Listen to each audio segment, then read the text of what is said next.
Go live on YouTube. Hope that the overlay is working. It no longer says loading. So hopefully the overlay is working. Let me just check.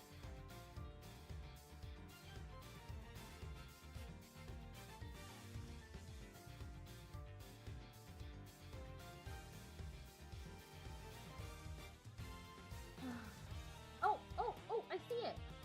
Why is the chat, I saw it.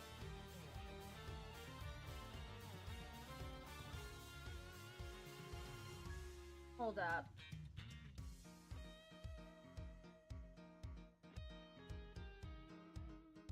I see it.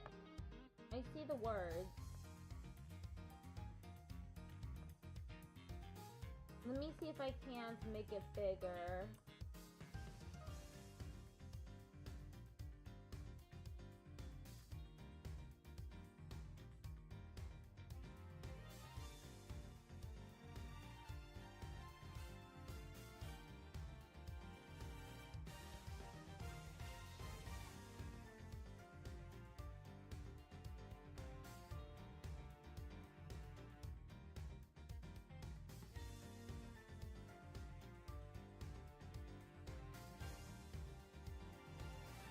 The chat messages, they,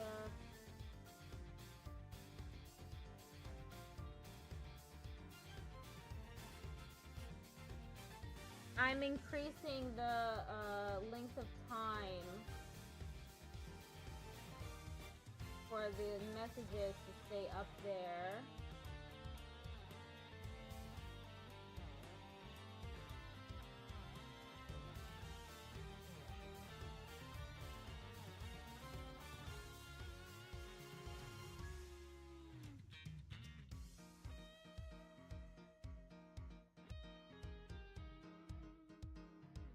Okay, could work.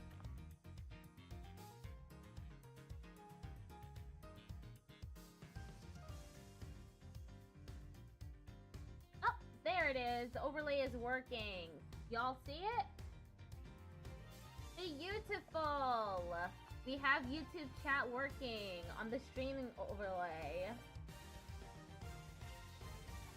Indeed. It's probably only gonna show like two messages at a time, but that's fine.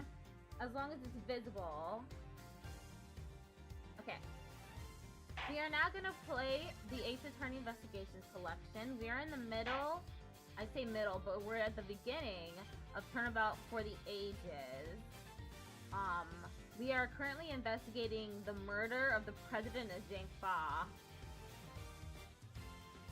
After investigating the kidnapping of Eustace Winter in the place of Sean Fenn, who was Judge Gabel's son. Okay, let's continue. We need to catch this this criminal who murdered the president of Zhangfa. Eustace was kidnapped? Yeah, he was kidnapped. April 6th, 2:52 p.m. Big building, empty lot.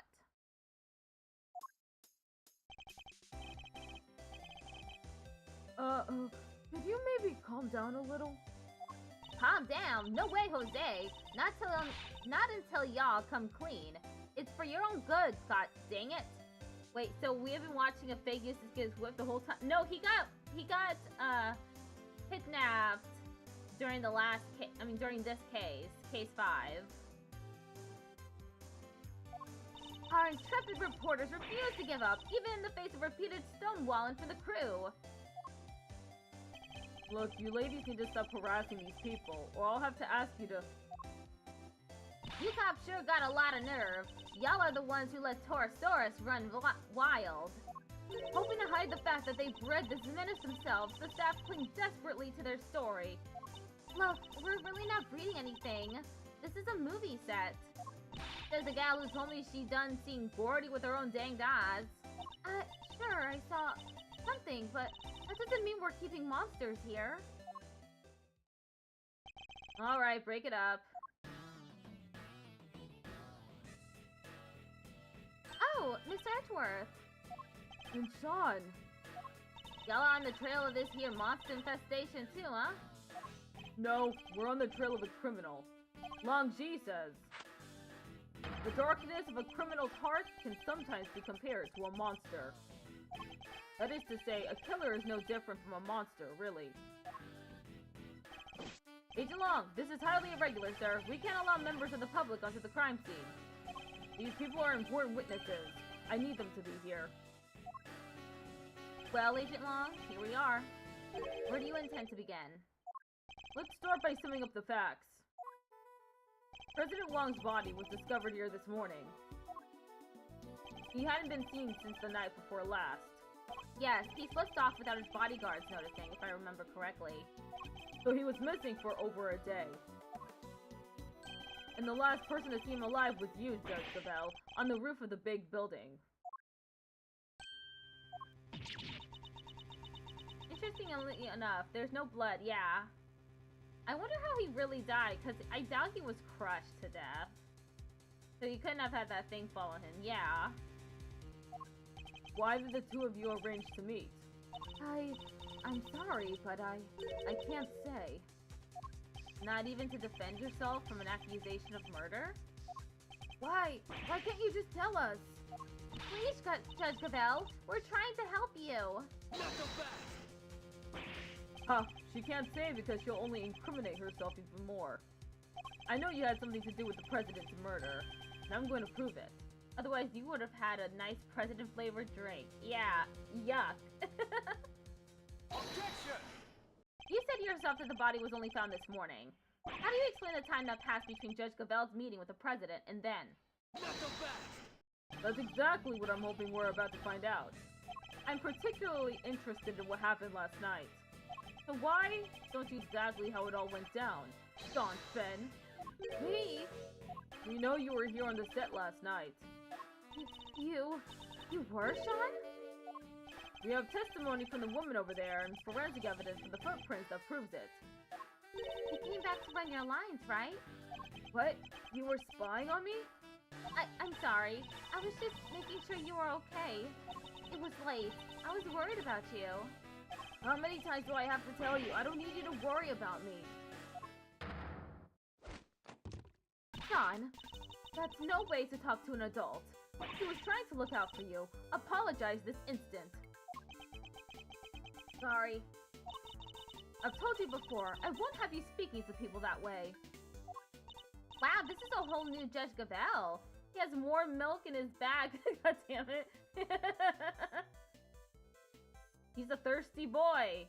Thirsty growing boy. Needs that milk for his bones.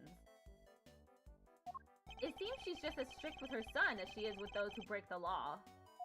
Are you listening to me? If I've told you once, I've told you 1,000 times. You must. There's like 6 cartons of milk in his bag. It's the only thing he carries. He's even got a little dairy, a little cow thing on his book bag. And that book bag is actually what Japanese elementary schoolers wear.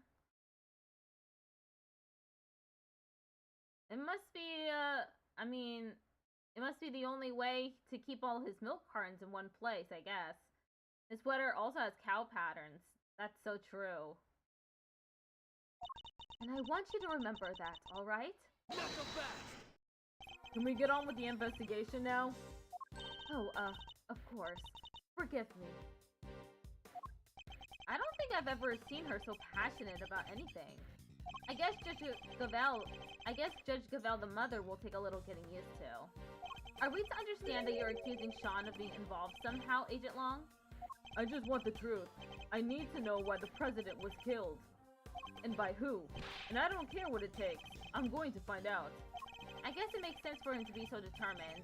The president was practically family to him. Alright, Sean, perhaps you could tell us what happened last night? Fine by me. I've got nothing to hide. About last night. I had a bad day yesterday. Messed up a couple of takes. We were scheduled to shoot the same scene again today. So I thought I'd put in some extra practice. And that's what I did. That simple. It's not like I haven't done it before. It was fine. Nothing happened. You've been rehearsing late at night again? But when I called you yesterday evening, Sean, you said you were at the hotel. You called him? Around what time? It must have been 11 p.m. or thereabouts. It was one of our rules. When Sean stays away from home, we have to speak every night. Yeah, well, I wasn't at the hotel. I was here on set.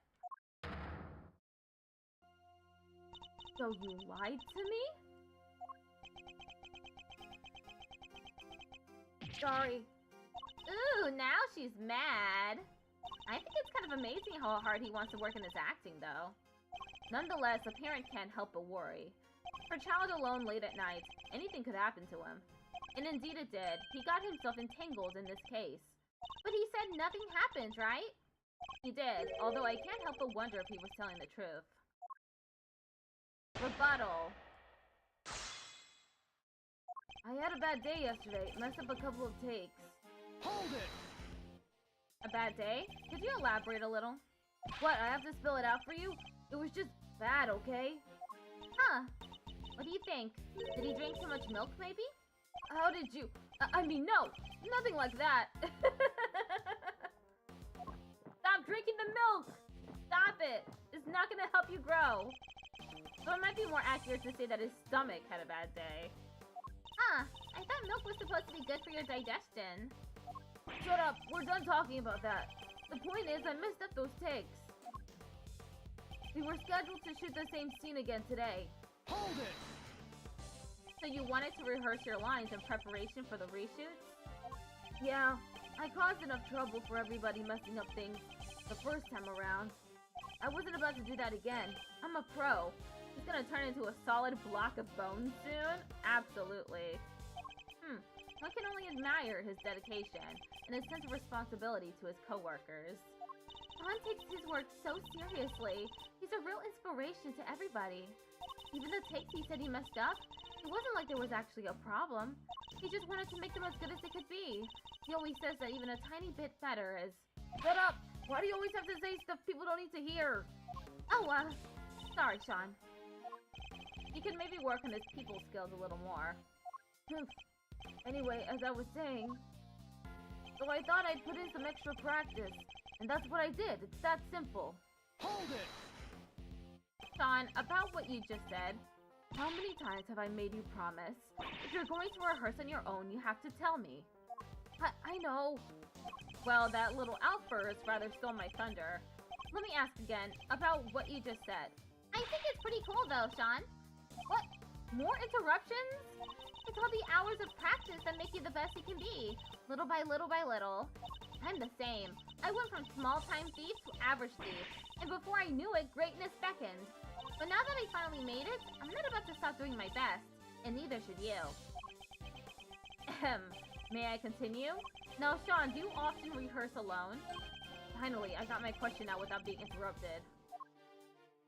It's not like I haven't done it before. It was fine. Nothing happened. Hold it! Are you sure about that? What do you mean? Of course I'm sure. It was just a regular evening. Nothing out of the ordinary. Huh? A regular evening? How can you say that? Somebody was... Hey, he's just a child. You mustn't be too hard on him. Nothing happened. Really? Nothing to do with the case anyway. At least that's what it sounds like he wants us to believe. But wait, don't we have some evidence related to what happened last night? We do, and we also don't have time to be humoring the lies of a child. Let's use what we have to point out the contradiction in his testimony. Okay, yeah, we do have the video.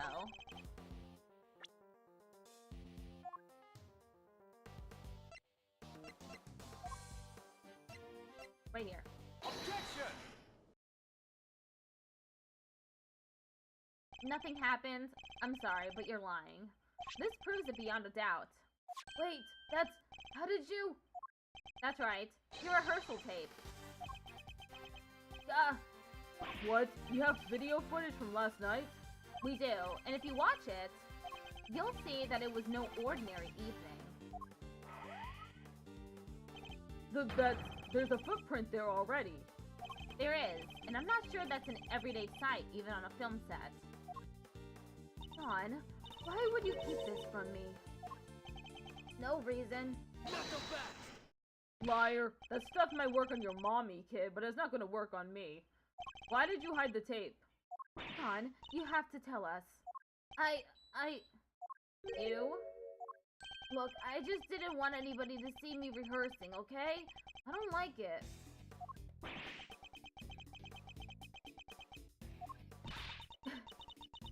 Oh my god, there's been so many cases of ellipses in this case. It's like half the dialogue is just ellipses. Even more ellipses. So you were embarrassed? Is that it? Yeah. What's so weird about that? That's why you didn't hand over vital evidence? Con, how could you? Ah! Oh, give me a break. You know about it now, don't you? Sure, the footprint was there, but I just ran my lines and went home. That was it.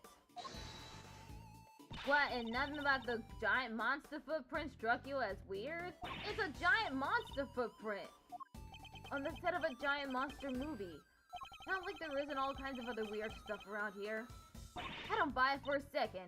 Chief, there's something hinky about this kid, sure as I'm standing right here. Thanks, Skippy, there is. He's hiding a scoop under them there horns, and my name ain't Lotta Hot. Oh, shut up, both of you. I'm done talking. Objection! No, you're not. What?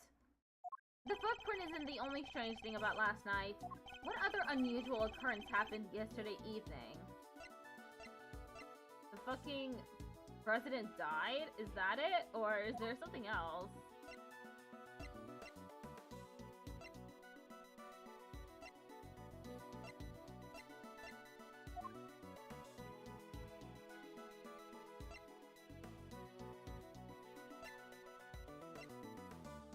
Okay, maybe it is the president's murder. This piece of evidence points to something else strange that happened yesterday evening. It does? What? You don't see it? No surprises there, I guess. You're still only a child. There's the guy who clearly thinks like one. Get that junk out of my face. No! I must have messed up somehow. You need to think back over everything that happened yesterday one more time. We do. I'm not about to let that boy mock me again. Seriously, I think you have more important things to be getting upset about right now, don't you? Come on, what happened last night again? We have to think. I don't know. What else happened last night? Was it the movie set locks?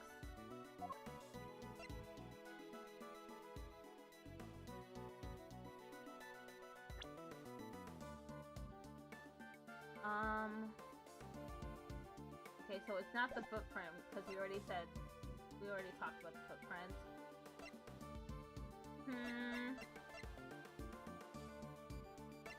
Ellipses. More ellipses. This? Take that! Damn it. Wasn't that either.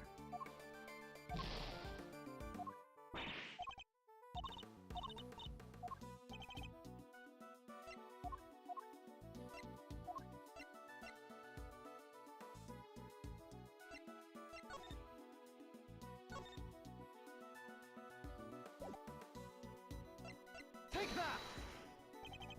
Okay, it's not that either. Hello, Sprocket. How you doing? I'm currently stuck. Yeah, what other... Okay, what unusual occurrence? Oh, this thing, maybe? Ah, it was this. Ah! What about the picture? I figured it out. It was this.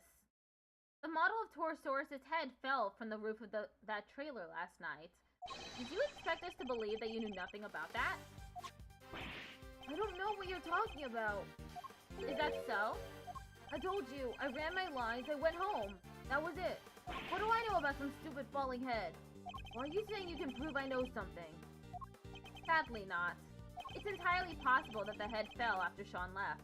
No proof, huh? Then this conversation is over. Something tells me he doesn't want to talk about last night any more than is absolutely necessary. What is he hiding? Not so fast! Hold it right there. What is it, Agent Long? So it's just as I thought. Thanks, Mr. Prosecutor. This footage of yours backs up my theory nicely. What? There was something else on that tape? Yep. Look closely. See the costume up in the top left? A Oh yeah, the Torosaurus suit. Something's different. Do you see it? Yeah, it's open. I'm not sure. He's just kind of hanging out and looking a little saggy. Oh, and the zipper on his back is done up tight. The zipper? Huh? That's... Yeah, I guess you all see it now, right? On the tape, the zipper is wide open. Why? Because somebody's inside the suit, that's why. What? Mr. Powers, that zipper. What can you tell us about it? Oh, well, we always close it up tight when the suit isn't in use. That's right, Mr. Prosecutor. And do you remember something else I said not so long ago? Let me refresh your memory. What if your friend Gavel pushed the president off the big building the night before last, and then came down here to the movie set and hid the body somewhere? Here? But where? There's all kinds of stuff down here. Costumes, equipment, you can hide it anywhere. And then come back a day later, last night in other words, and take it out again. You're saying the body could have been hidden in the Torosaurus suit? That's exactly what I'm saying. Isn't that right, Gavel? You pushed the president off of the roof just like I said. Then you hid his body inside that costume. I most certainly did not. Not so fast! Protest all you like, I'm not going to believe you. You're the only person who could have done this. Objection! I thought we already proved that would have been impossible. The movie set was locked at the time. There's no way Judge Gavel would have been able to get in here. Not so fast! What if she had an accomplice? What? I've got a little theory for you. I think you're gonna like it. Hope he's not gonna say the child was the accomplice. Mother and child murderers? Oh, come on, Agent Log. Get real. I can't believe he's trying to push this bullshit. Ain't no way. What if Sean was waiting down here when Gavel pushed the president off of the roof? If the two of them were working together, the problem of the lock goes away. They then worked to hide the body together, too. By dragging it over to the Torosaurus suit and stuffing it inside. This is turning into an EWU video, goddammit. What is EWU? You think the murder was really that carefully planned? It was the assassination of a world leader.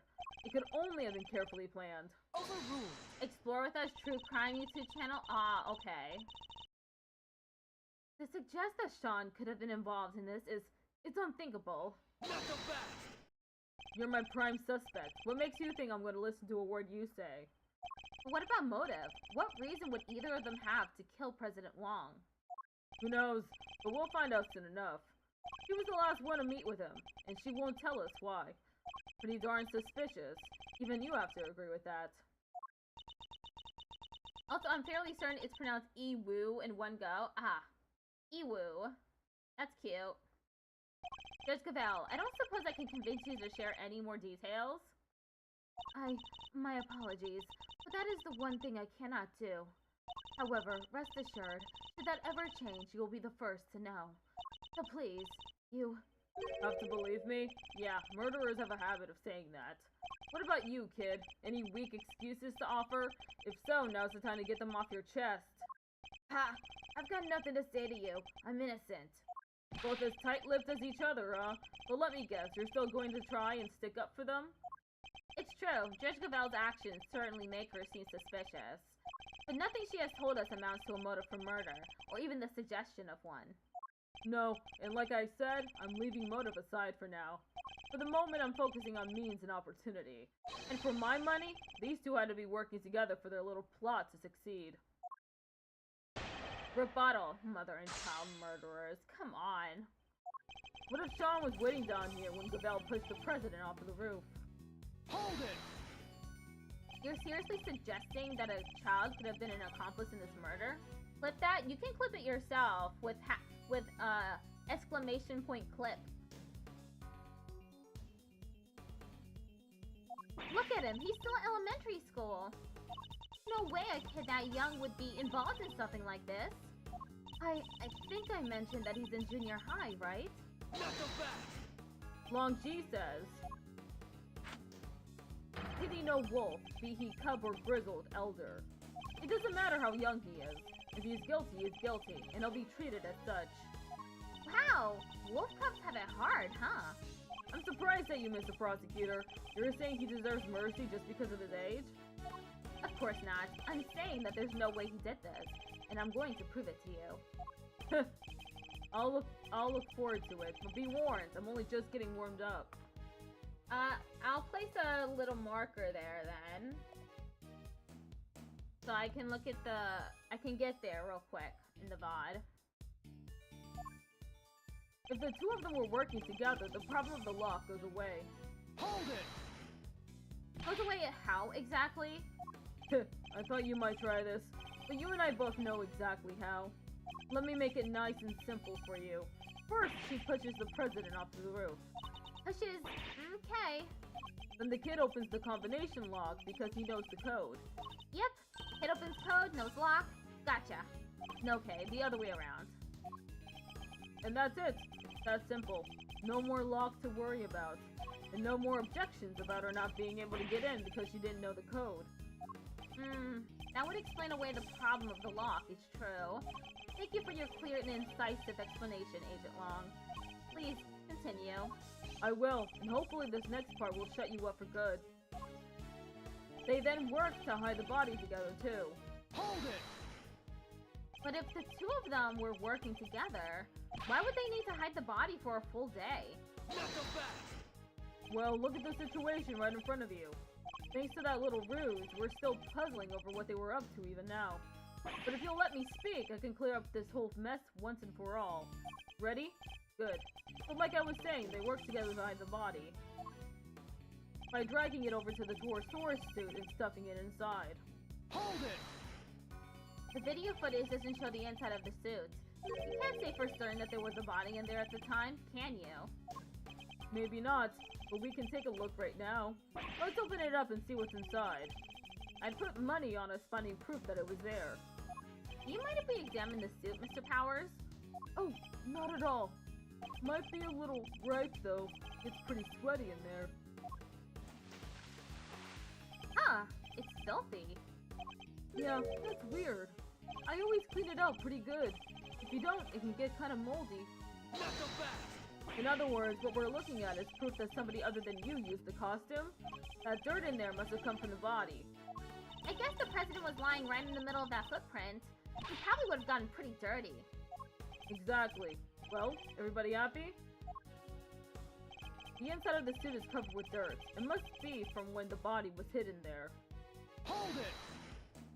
If the dirt is from when the body was hidden inside the suit, we're assuming that it came directly from the body, correct? Huh. What are you even talking about? Of course we are. Where else would it have come from? It really is pretty filthy in there, huh? The dirt got everywhere. Especially around the part where the chest would have been. The chest? I think that might be an important clue. His theory hangs together pretty well, I have to say. It's certainly the case that they could have carried out the murder if they were working together. I don't think we stand to gain much by disputing that. So what do we do instead? We listen carefully to his testimony once more, and see if we can tease out anything of value.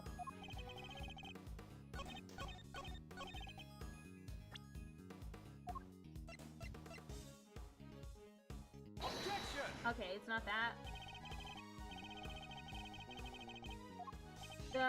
The gloves have the same yellow dirt and even particles of the concrete on them.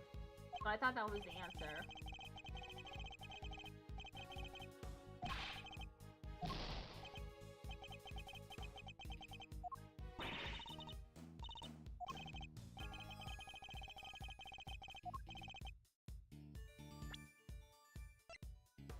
Objection! Okay. So our assumption is that the inside of the suit is dirty because the dirt came from the body. Would it be safe to say that's the case? Why? Is there a problem? The part of the suit directly in front of the opening is particularly dirty. Yeah, it really is. But look at the victim. The area of his body that would have been in contact with that part of the suit isn't dirty at all. If the victim had been crammed in there, as you suggest, his chest would surely be covered in dirt. Ugh. Fine. So what's your explanation? How did all that dirt get inside there? Based on the videotape, there may well have been somebody in the suit at the time. So who was it if it wasn't the president? Come on, Kay, think. Where was it? Is something the matter, Kay? I've seen dirt like that somewhere else, I'm sure of it. I just can't think where. Dirt with weird little gray bits in it. Gray bits? He's right, there is something mixed in there. It was stuck to something else we looked at. Lots of it. Stuck to something we looked at? An item of evidence, maybe? It's probably worth checking. Does one of the items we found have a similar kind of dirt stuck to it? Yes, this is exactly what I meant. Take that! As Kay pointed out, the dirt in the suit contained small flecks of something gray. Yeah, these gloves belong to Excelsius Winner, Eustace's father. And? We've discovered similar flecks stuck to an item belonging to somebody we recently had dealings with. The item in question being these gloves. You're right. The dirt does look similar. But, so what? What are you saying this stuff is? What exactly are these gray flecks of yours? I believe the gray flecks are... Surely they're flecks of concrete. Oh, like all the little broken up bits around the footprints, you mean? Exactly. And who did the gloves on which we found similar dirt and gray flecks belong to? Chairman Winner! We found them in his garage! That's right, we visited the garage at his home earlier today. And we found a pair of mechanic's gloves covered in dirt. And if I recall correctly, a sledgehammer and a shovel too. Why would a pair of mechanic's gloves be covered in dirt? I'll tell you why, because somebody wore them while they used that hammer and shovel. A pretty sick fight? Yeah, it really is. He's at least got pretty interesting taste. They smashed through the concrete to the dirt below, staining the gloves with both substances. But for what reason would they do this, Edgeworth? Why would they feel the need to do this? Wait, so you're saying... Yes, that we finally know what these footprints really are. It seems highly likely that they were dug by Chairman Winner. Not so fast! Highly likely? Ha! If that's so, then tell me this. Why the heck did he make them? What purpose could they possibly serve? Why indeed? I imagine he must have been... digging something up? It would make... Okay, maybe he was digging something up.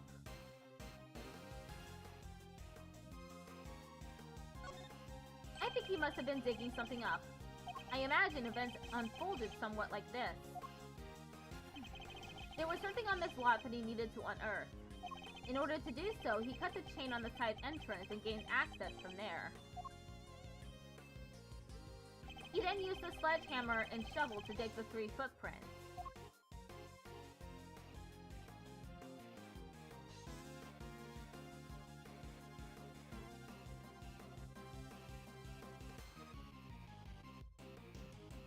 When he found what he was looking for, he backed it up and filled in all the holes. Ah, but then Sean must have showed up, right? I think he did, yes.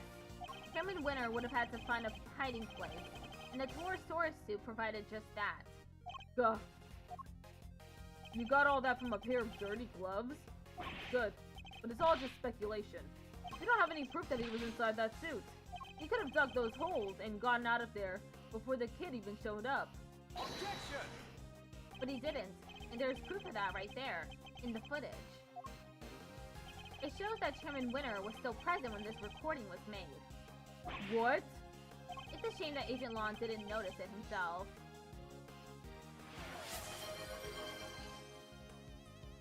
Cub just redeemed clown nose.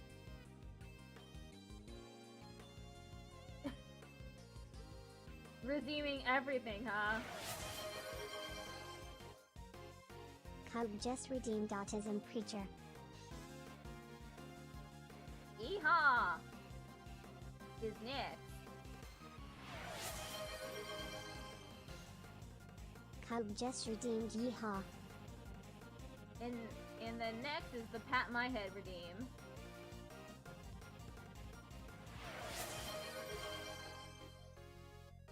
Cub just redeemed pat my head. Thanks for redeeming all of that.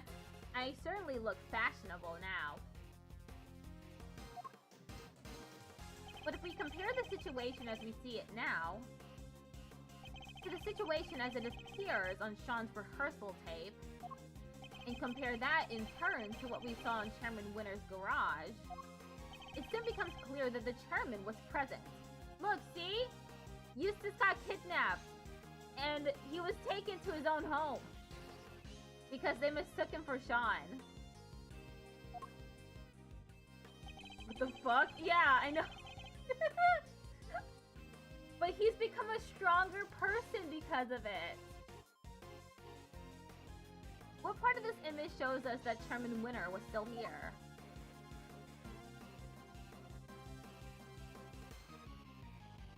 I mean, this is open, so.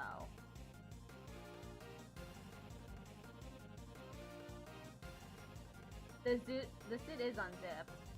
You could probably see him though, if it's unzipped. Maybe the bag? I'll do the suit first. Take that! Nope. It wasn't that.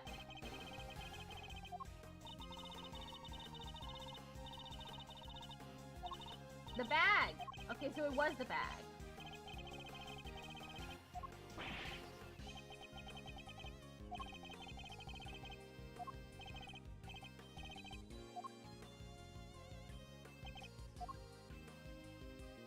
Take that!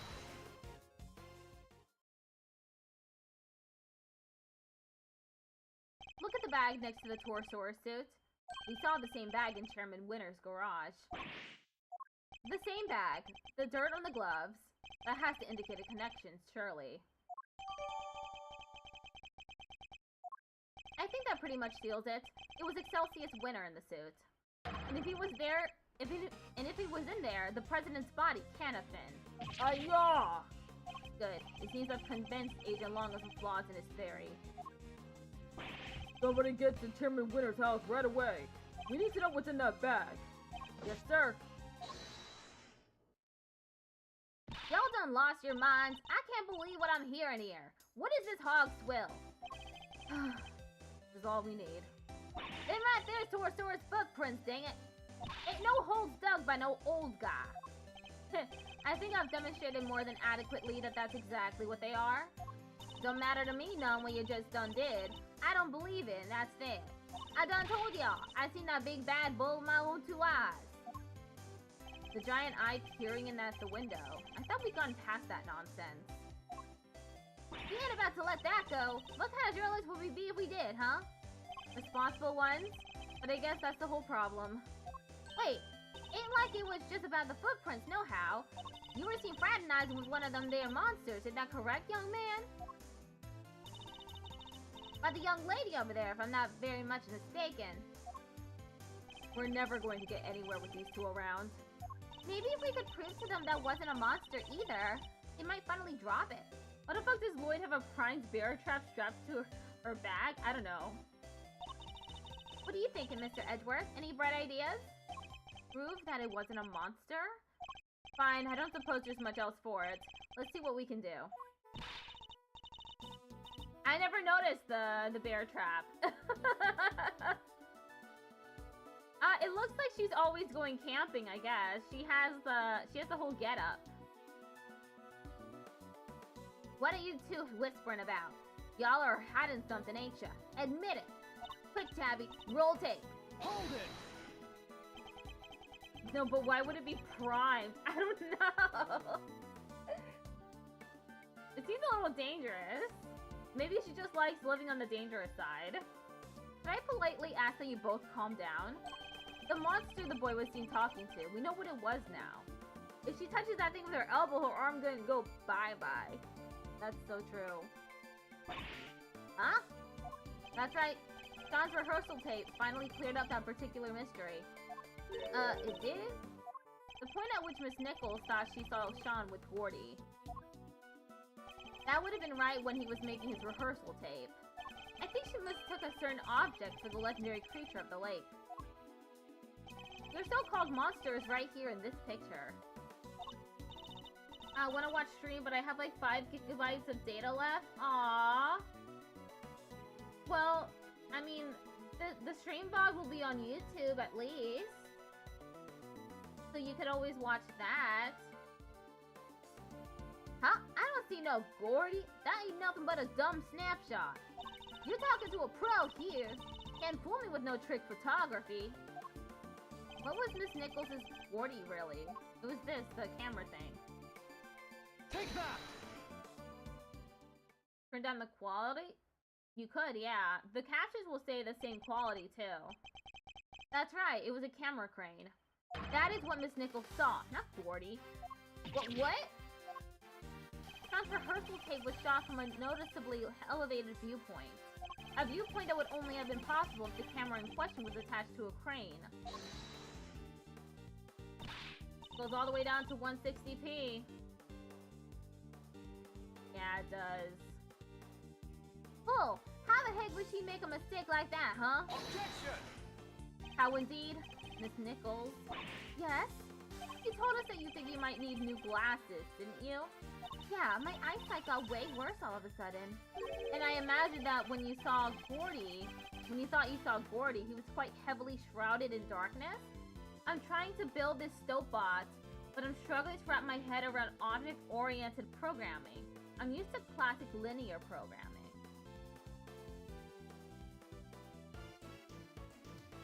At least you're trying. I hope you're able to succeed.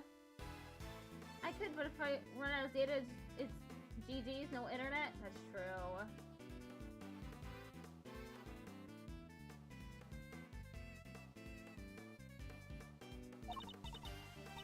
That's right. I only really saw a silhouette. But you done told us! Skin like an enormous worm, you said. Y'all about to try and tell us your precious crane up and grew skin somehow? Or worse, fuck it, we bought. No! And even no flesh on them there metal bones, let alone skin. You're entirely correct, of course. I bet the crane as it was in this particular picture anyway. But it did have a skin of a sort last night.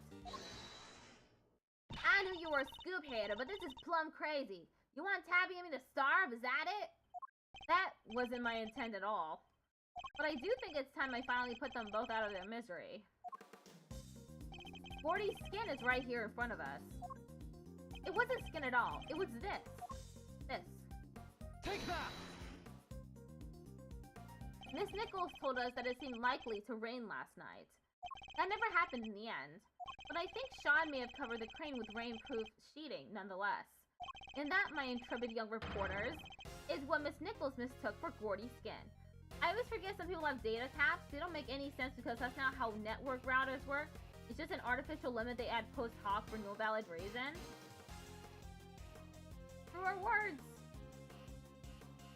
It's just to exploit people, really. Steal money from them. What? Oh no! She almost lost her arm, Cubed! Look at the bear trap! Aw, heck. Well, Sean, am I mistaken? You see everything, don't you? Gotta say, you're pretty amazing. Yeah, you did fucking call it.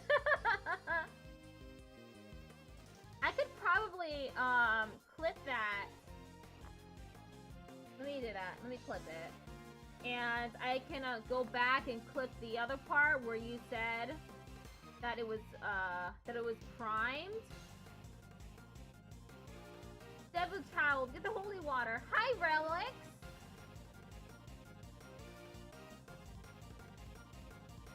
Gotta say, you're pretty amazing. I'm sorry, Miss Hart, but Miss Nichols' monster was no such thing. It was simply a trick of the light. And just like that, the dream dies. Again. Chief, that Melody Outgoes Cowzilla case? It's going pretty well. We're still in the beginning, of course. Right? Let me check if we're in the beginning still. Yep, it still says beginning. I think that may have finally shut them up. I also got my YouTube overlay working.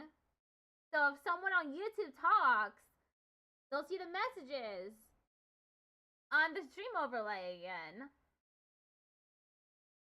it turns out I had to download StreamerBot on my laptop, the one that I use for streaming, because the only way for the YouTube chat overlay to work is if it's connected to the WebSocket server on StreamerBot locally. So I was trying to do it on my desktop, but that didn't work. I tried. But every time I tried to connect it to a port on the laptop, it would say that it was invalid. It's so weird. I don't know why. Mawar? I thought the kid was holding out on us. But it seems I could have maybe been a little wrong, maybe? Alright, we know what the so-called monster was now. Everybody happy? Everybody except these two. Agent Long. The president's autopsy report is out, sir. Get bear trapped? Ah, there it goes. Thank you for the clip.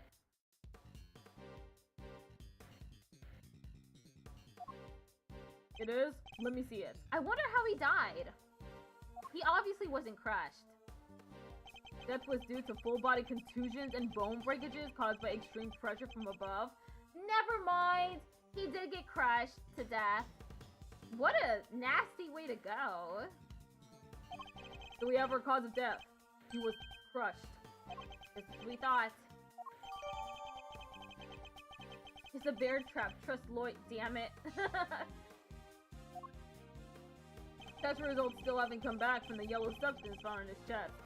But they did find gunshot residue on his right hand. Gunshot residue? Guess he was a kid at heart, huh? Gunshot residue, Kay. It's a substance left behind when a firearm is discharged. Its presence indicates that the president may have used a gun. Really? But we didn't find a gun anywhere, did we?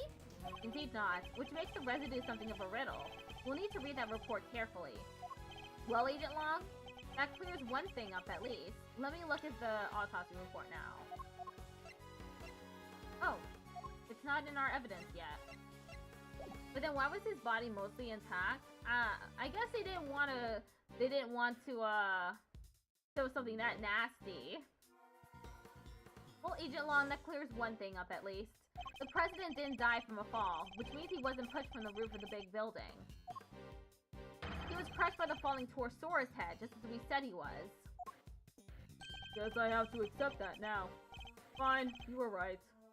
Amazing! So does that mean Judge Gabelle isn't a suspect anymore either? Surely it must.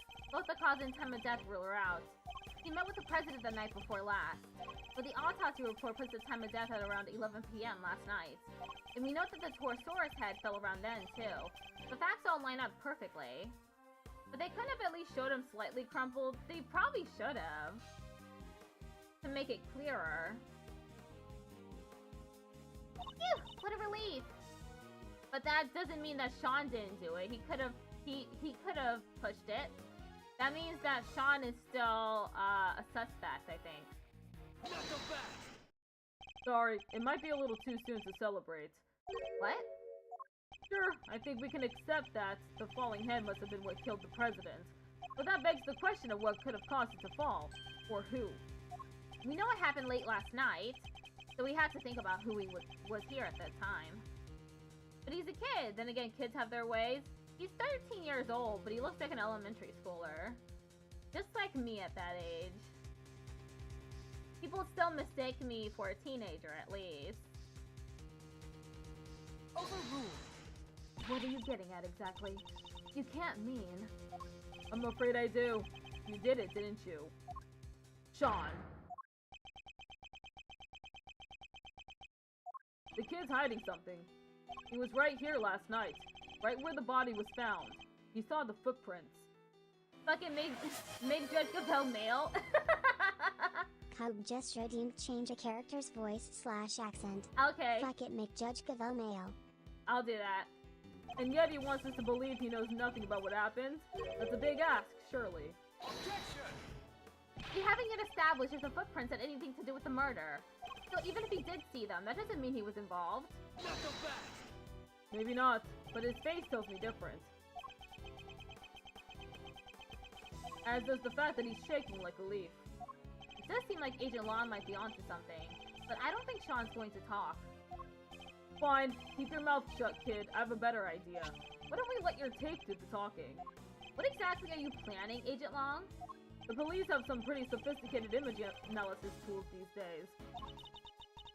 You would go to such extreme lengths to see my son convicted?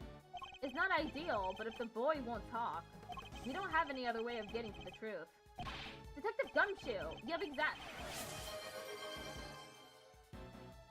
Sprocket_clown just redeemed change a character's voice/accent. Make Link Californian. So, you want me to give him a Valley Girl voice? I can do that. I don't know if I could do any other voice for that. So I'll give him a Valley Girl voice. Detective Gumshoe, you have access to exactly such a device, do you not? Like Surfer Dude? Okay, I'll try. I'm not sure how to do it, though. I'm not very good at accents. Sure do. Lil V! Good! Then that should make this nice and quick. Mr. Edgeworth, might I request that it be you who carries out the analysis in question? Why me? I fear that Agent Law might be inclined to believe the worst. Image analysis isn't exactly my specialty, but alright. We will have no female voices in this house. Gonna be as difficult as possible to separate the voices when you're just listening. Are there new clues to be discovered somewhere in the image data, I wonder?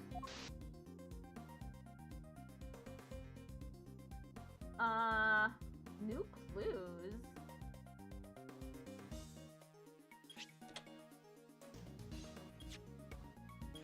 Oh, look at that! Look who's here! It's the president! Eureka! What the? What is it, Mr. Edgeworth? Let me see, let me see! Huh? Eek! What is it? What's the matter? Show me! Mr. Edgeworth, the court asks that you share your findings. Zoom in on the top right part of the image and look closely. There's a person there. It's the president? Oh my. What? You're kidding, right? That key in her hair feels like it would flop around and whack her in the face if you try to walk too fast. True. Well, I'd say that's pretty decisive, wouldn't you? Come on, how do I do the voice? How do I do the accent? Well, I'd say that's pretty decisive, wouldn't you? I don't think I can do it. I'm gonna continue trying, though. This doesn't look good for Sean at all. Wait, this doesn't prove anything. I didn't know he was there. I don't believe you. And the image does in fact prove something very important. That you and the president were here at the scene of the crime together. Admit it, kid. You murdered President Wong. No, that's ridiculous. Why would he? Sean, you didn't. You can't have. Can you? What do we do, Mr. Edgeworth? It's hard to push back against footage like that. Think lots of dude and bruh. Dude, bruh. Surely even you can't deny that this looks pretty bad for the kid, prosecutor. Ah! He claims he knew nothing about what happened. But the president is right there with him. This isn't working. Sean, what are you not telling us? We have to know. It's better, though. I'm trying. He's right, Sean. Be honest now. It's the only way. The truth is, it was all my fault. Sean, what did you do? It was my fault that Torosaurus head fell off of the trailer. Oh no! Sean is confessing what happened while I was rehearsing. I went up on the roof of the trailer to prep the kit I was using, and I turned on the heater while I was there. I must have left it burning when I came back down to run my lines. Sean is curly-coated? Who is Crelly? Then my mom called, and I left the set to go talk to her. When I came back after the call, the Torosaurus had fallen from the roof, and the president was just there, lying next to it. A cow VTuber? Oh, okay, cool. No. We did find evidence of a fire having broken out up on the roof. It was just a tiny one, so I put it out by myself. So we're saying the president died because of Sean? If he did, that would make this whole thing just an accident. What did you do with the head after you found it on the ground? I took it apart, carried the pieces up to the roof, and put it back together again. Yeah, but the horn, though, was broken off. Dude, you're saying you put out the fire and moved the head back to where it fell from? In other words, you try to cover your tracks. You're a real piece of work, kid. It's turning southern. It's giving southern. It's not like I did any of this on purpose. I really did just forget to turn the heater off.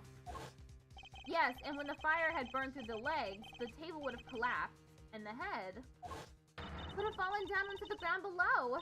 You're right, the fire caused the head to fall. Indeed, and I also happen to have an idea about how the fire may have started. Those cans of paint thinner by the heater are pretty flammable. Not a great place to keep them. Not so fast! And you swear it was an accident? Seems a little convenient. What was the president even doing here in the first place? Imagine just walking around town with a big old carton of milk, and he has extra cartons in his elementary school backpack. How the heck am I supposed to know? I didn't see anybody, I swear. I still don't believe you. Why would President Wong come to a place like this in the middle of the night? His reasons for coming here are something of a mystery, it's true. He met Judge Gabelle up on the roof 2 nights ago. But he was also here on the movie set last night. Did he come to meet Sean? In his shocked animation, you can see his pack open up, revealing the milk. Yeah. I think we'll need to go over the boy's statement very carefully indeed. Rebuttal. I went up on the roof of the trailer to prep the kit I was using, and I turned on the heater while I was there. Hold it! You're a fit and hardy young man, Sean.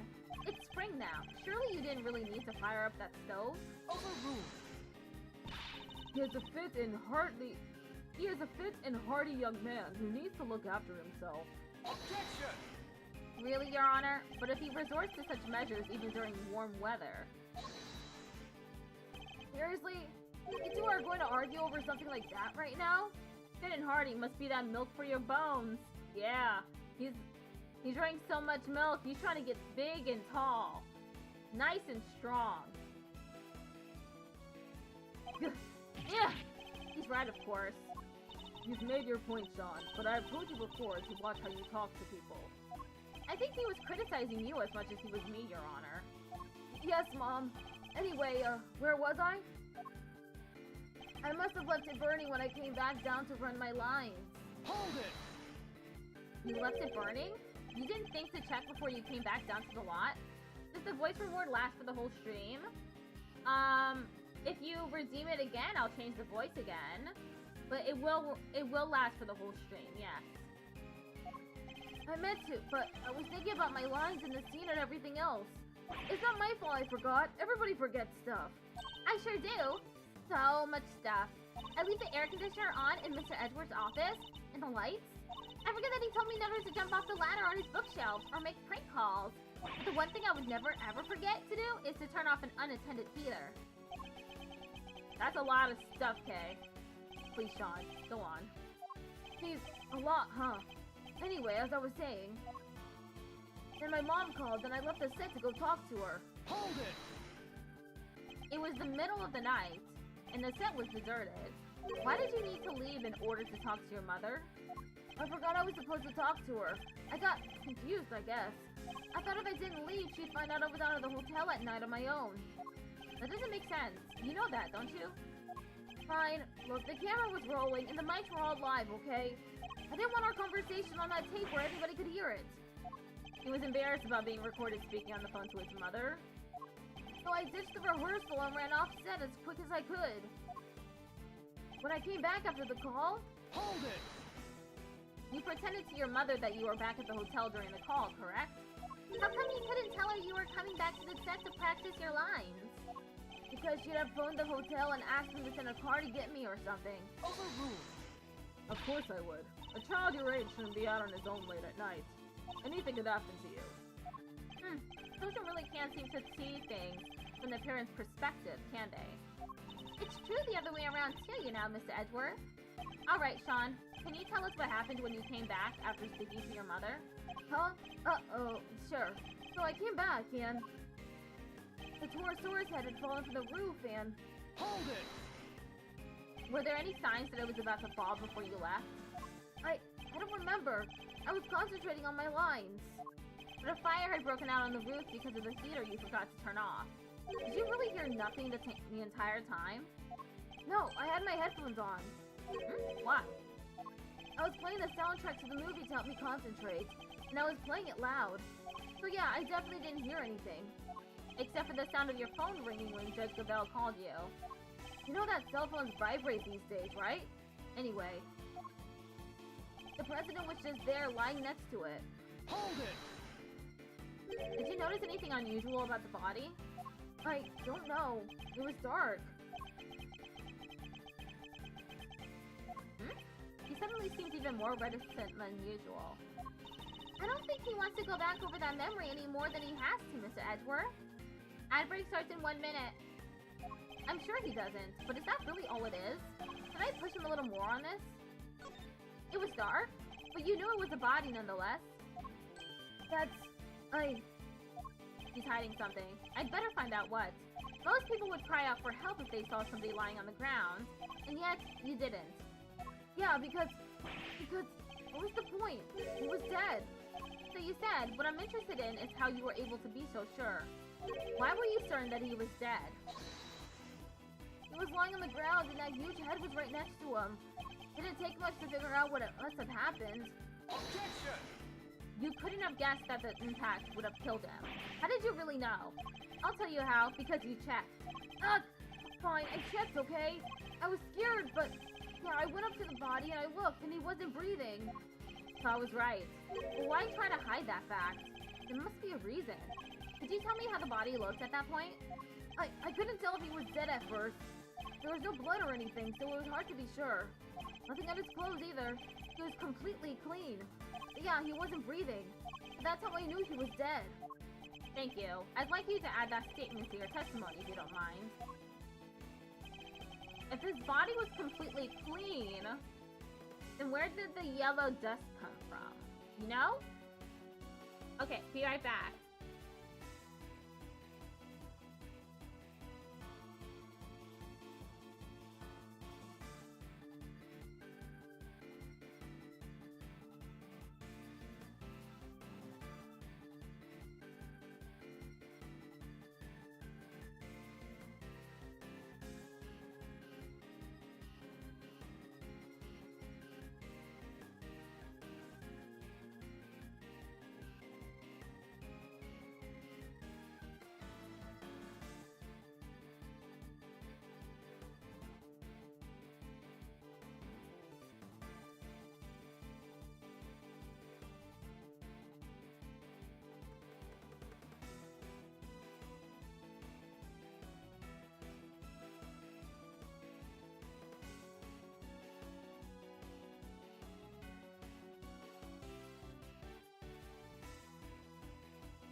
What is the charge? Enjoying a snack? A succulent bag of Cheetos?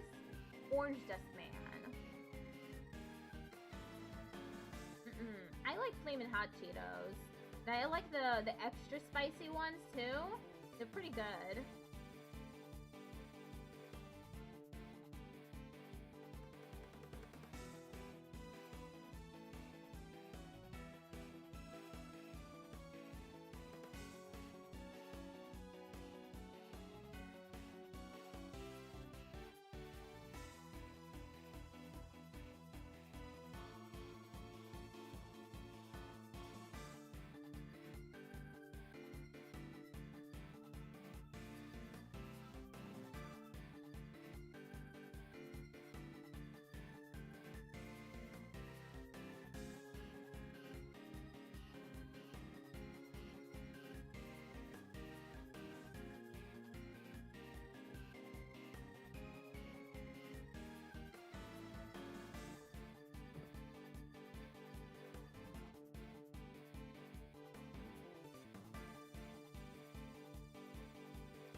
music.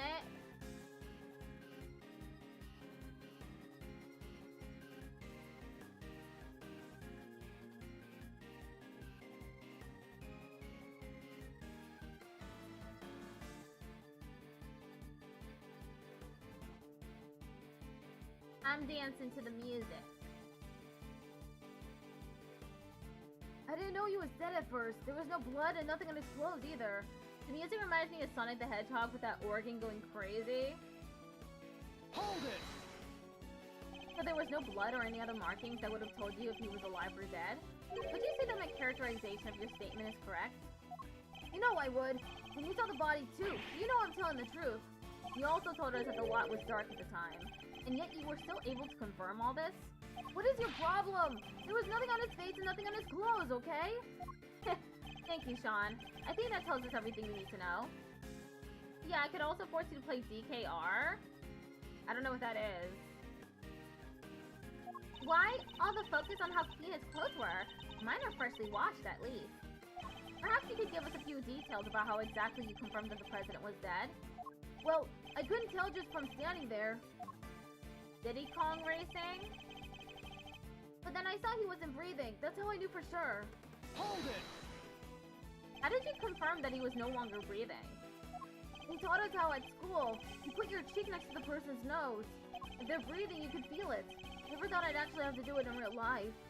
I mean, it's good that they teach them this stuff, but yeah, it takes guts to do it for real. Not bad for an elementary school kid. He's in junior high, K. Try to remember at least that much. Must have been quite a shock coming back and seeing a dead body just lying there, huh? And this was a dead body with a giant Torosaurus head right next to it.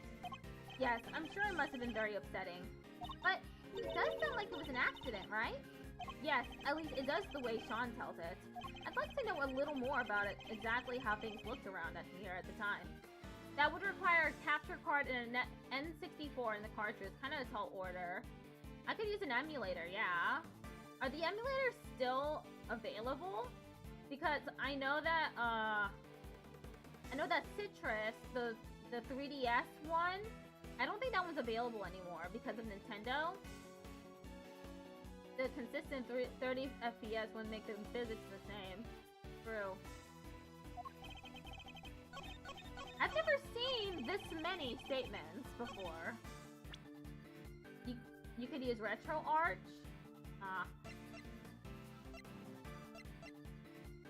Nintendo has been going aggro on emulation because they be greedy. Yeah.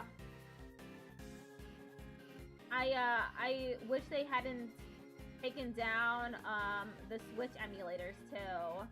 I do have a Switch though, so I can always buy like the games, and it's easier on my computer to use the Switch instead.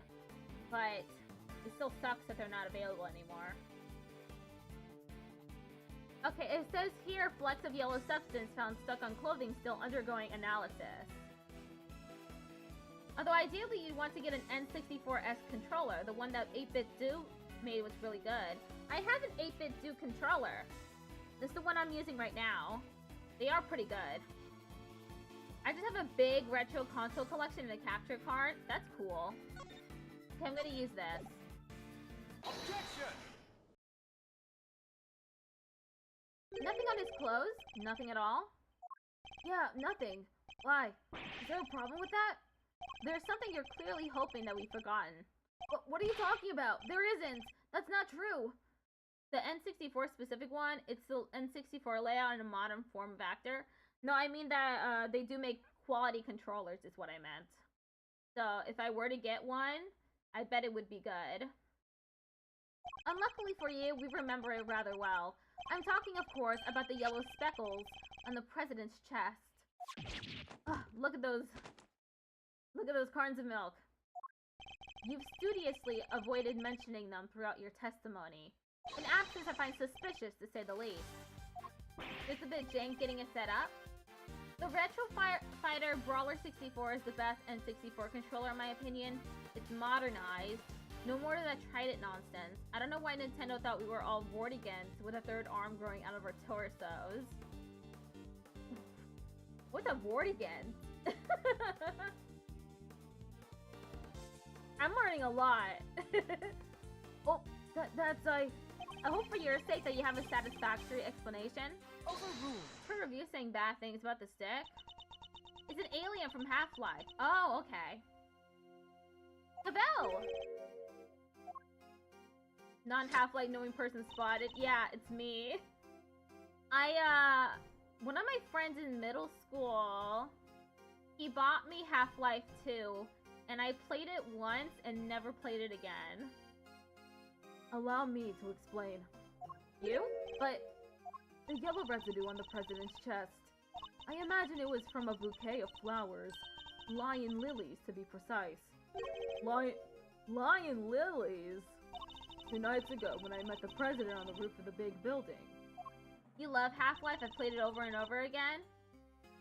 I'm happy for you. I presented him with a bouquet. They're a type of lily with large yellow petals. I imagine that the substance on the president's Wong's chest was pollen from those flowers. Huh? But they're not there in the printout from the security camera. Only because the president is in the way. Oh, she's holding them. But why give him flowers? That is not something I am at liberty to divulge. Not so fast. What? More secrets? Are you serious? Bruh, first you wouldn't tell us why you met with him, and now you can't even tell us about the flowers? My sincerest apologies. Well, all I can tell you is that I gave him the bouquet. Objection! A bouquet that was nowhere near the body when it was discovered. How do you explain that? I probably will stream myself playing the whole series over again at some point if I ever stop having health issues. Today I had a horrible migraine in the middle of work and I had to step away for a while. My head still hurts a little. Oh, migraines are killer. I'm sorry you got a migraine. And that your head still hurts a little. That sucks. DKR is the only real retro game I actually played. Like, played. It's a great game. I played Pikmin 2. That was the first game I streamed on this channel, was Pikmin 2. Before they came out with the Switch versions. I was playing it on the emulator. And it was really fun. A bouquet that was nowhere near the body when it was discovered. How do you explain that? Thank you for the lurk. Gotta go, maybe. I have at least 20 N64 cartridges on the ground next to me at this very moment. Very cool. It's nice to have collections. I cannot. Seriously, Your Honor. Some things you won't explain, the rest you can't.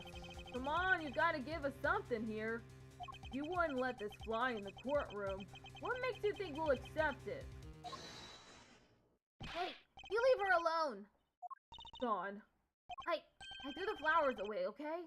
You did? So they were there when you first found the body? Yeah, they were right there on his chest. And they were squashed completely flat. Oh, I guess that makes sense, right? They would have gotten crushed along with the president. And the pollen would have been smeared across his jacket front. That does explain things rather neatly. But why remove the bouquet and dispose of it? No reason. He's almost as evasive as his mother. More secrets? They're quite a pair. Overruled. There is no secret. I know exactly why Sean disposed of the bouquet. Huh? You saw me leave the house with it, didn't you? Oh, I get it! When you saw the flowers in the president's body, you remembered seeing your mom with them, and felt the need to prevent her from coming under suspicion. No, you got it all wrong! That's his least convincing lie yet.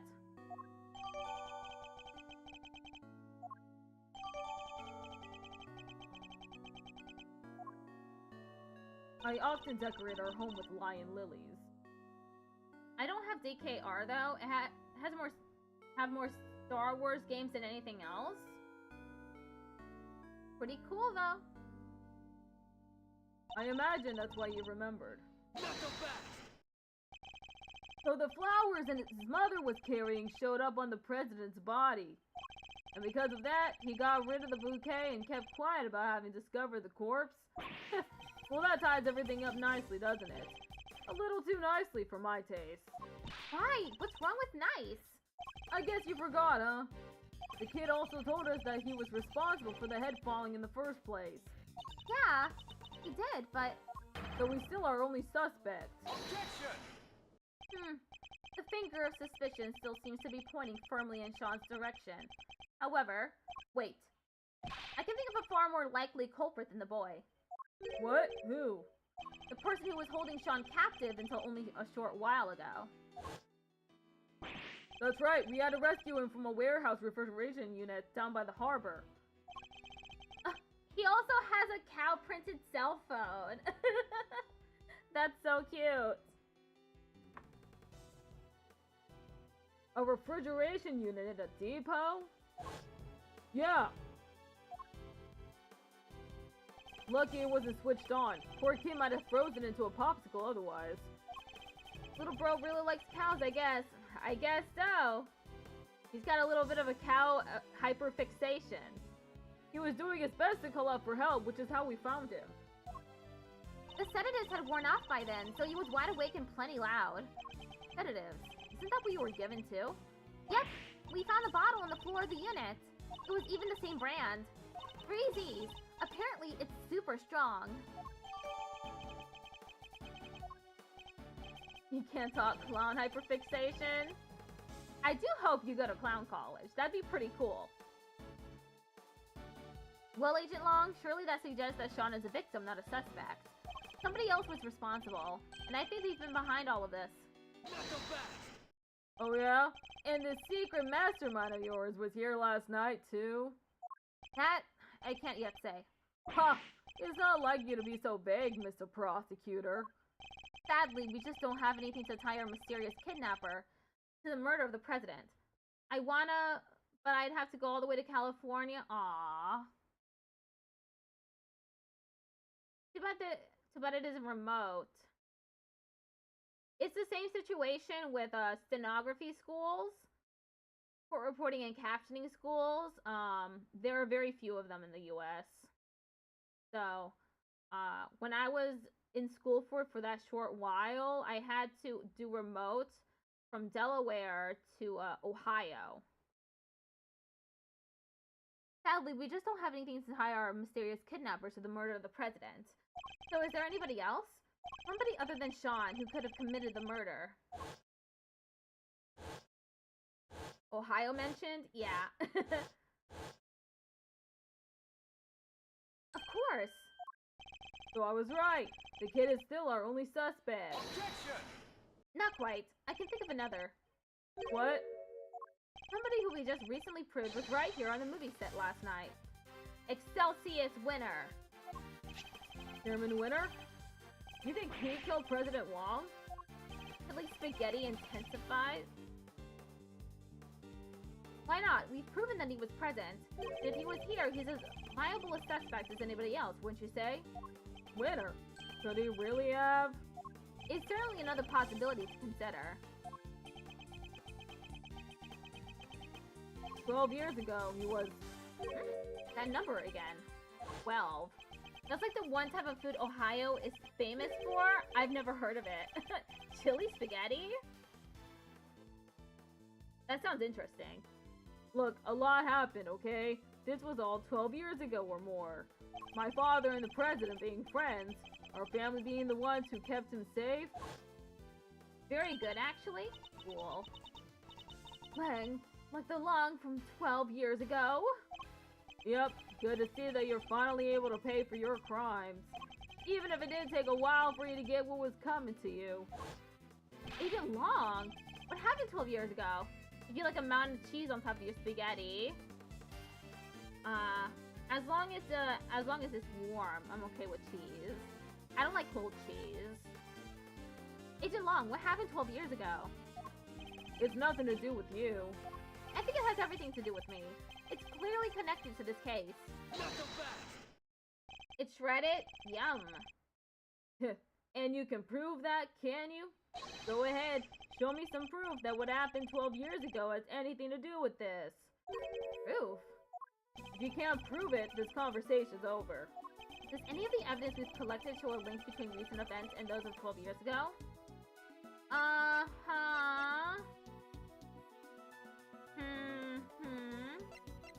Oh, this maybe? Is low-key one of my favorite foods, actually. This thing! Take that! This letter was sent to Rosie Ringer, the victim of a murder that happened the night before last. We don't know who sent it, but it does say this. Good luck getting your revenge for what happened 12 years ago. What? But... And that's not all. Take a look at this. It's a report about Bronco Knight written by Warden LeGuard. It was addressed to Chairman Winner. I don't want to make a redeem on my channel that throws a plate of it on my face. That would be funny, I think. It would be. It'd be a unique redeem.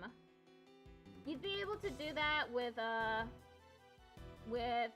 Hits, Sourdough, or Vignon. This last part in particular should be of interest to you. Retrieve the package we laid to rest 12 years ago, in front of the planner? Something strange is going on, Agent Long. Miss Ringer was murdered the night before last. With what now? Tits? Vignon or Sourdough? Miss Ringer was murdered the night before last, and President Wong was not long afterward. Are those programs? Yeah. Yeah, let me actually type them out.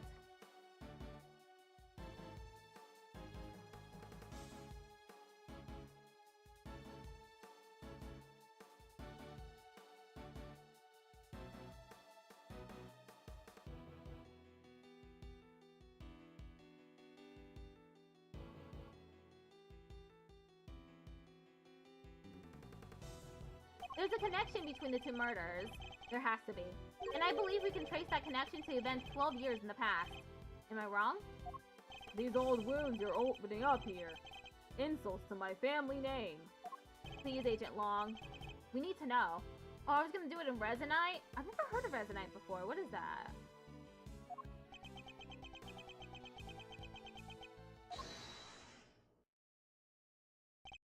What on earth was that? Shifu! Huh? What are you all doing here? Resonite is like VR chat, but way more customizable. Oh, okay, cool. We came to find you, sir. We heard you were looking into the incident from 12 years ago. Idiots. I'm not your boss anymore. Get back to your duties right now. We can't do that, sir. My model is a VR avatar first and foremost. Oh, I assumed it was VRM. You can't use VR chat avatars in Tits, Wardo, or Vignon, I think. You can't do that, sir. What? You're disobeying a direct order? Please, sir, I'm begging you. We all are. You have to reopen the investigation into the SS5 incident. It's a blend file? Okay, cool. You know you can't let it go until you figured out what happened, and we can't either. Well, Agent Long, it seems your former underlings want the events of their past explained too. You think it's that easy? That you could solve the case just like that? I think we can. Together. Huh. Well, alright then. Offer accepted. Yes, Shifu, Shifu, Shifu! Nice! Then I guess it's my turn to step up. I'm sorry, Kay? You're looking into a case from the past, right? I just happen to have something that'll help with that. Ah, you mean Mr. Thief. Sure do. If you can give me the details of the incident, I can rustle up a little simulation for you. Sadly, we don't have the files related to the case. Huh? How come? Access to those files is restricted. They're top secret. Really? Why? Beats me. Somebody must have something to hide. Even I've never seen them. Everything I know, I read in newspaper articles from the time. That's fine. Just tell us what you can. Alright. Oh my god, more of Agent Long talking. I use VC Face when I'm playing flat screen games. I used to use VC Face too. I think someone once referred to it as abandonware though. One of my friends also uses VC Face. I used VC Face before Wardo came out, and then I decided to use Wardo instead. I've tried to use Vignon, but I can't get the tracking to work properly. The SS5 incident happened on a winter's day 12 years ago. February 10th to be precise.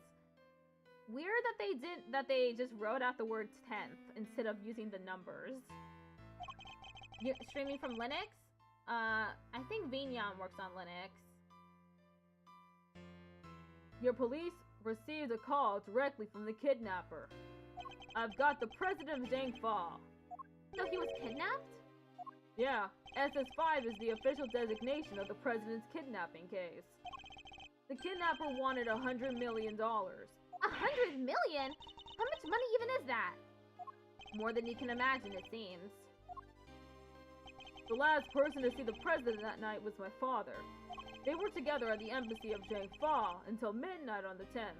Once again, they're writing out 10th.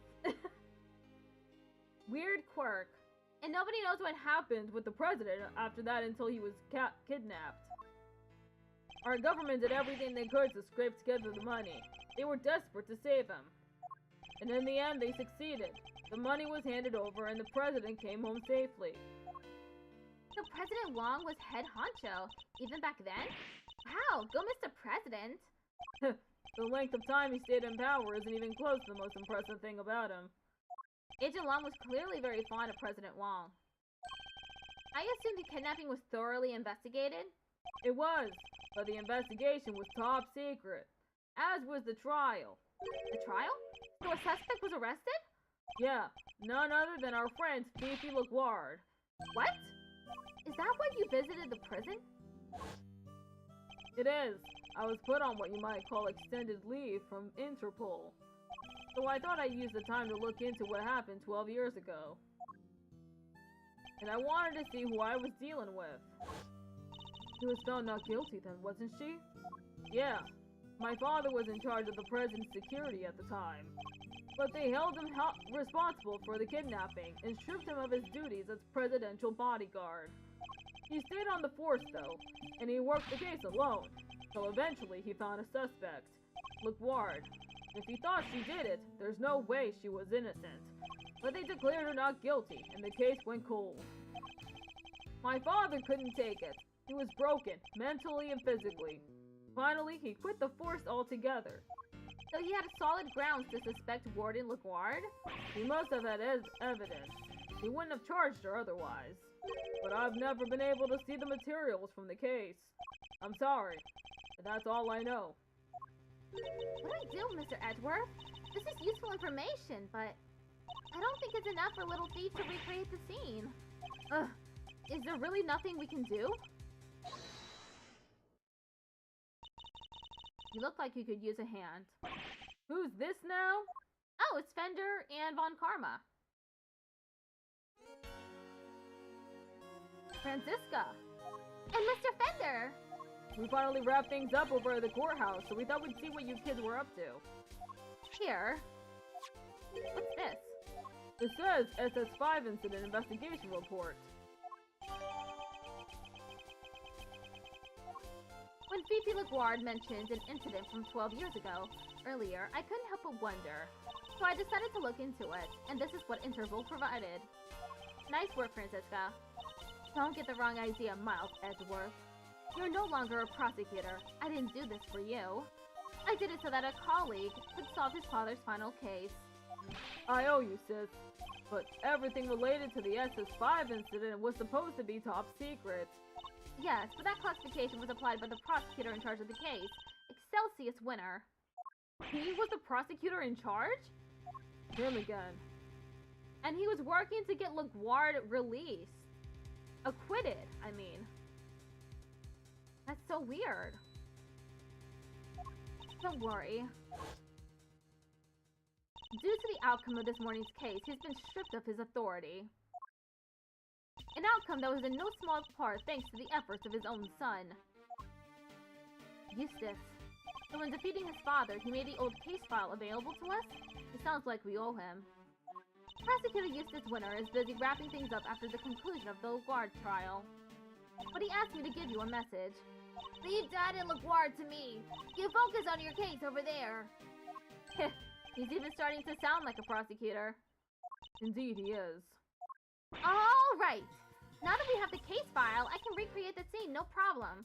Vignon doesn't have a Linux build and has a memory leak in Proton. Ah, that sucks. I thought it ran on Linux. My bad. I know that Wardo definitely doesn't. Because I tried Because I put Linux Ubuntu on one of my laptops because Windows was not working well on it. And I tried to use Warudo on it and it did not work. No matter what I did, I just couldn't get it to work. Now that we have the case file, I can recreate the scene, no problem. Excellent, let's get started. According to the file, the incident occurred exactly where the plaza is now. Then what are we waiting for? With me, everybody. Apparently works as a Proton V10. Oh, Warudo? You're about to test it? Okay. April 6th, 3:25 p.m. Big Building Plaza. That's a lot of characters. I didn't realize there's so many characters. Alright, Kay, if you could set Mr. Thief in motion. Sure. Looks like there's more than enough here to work with. Where do you want to start? Good question. Let's see. It seems there was an eyewitness. A freelance journalist by the name of Alf Aldown. Apparently, he was killed by the culprit for witnessing the kidnapping. So this is where you saw it all happen, huh?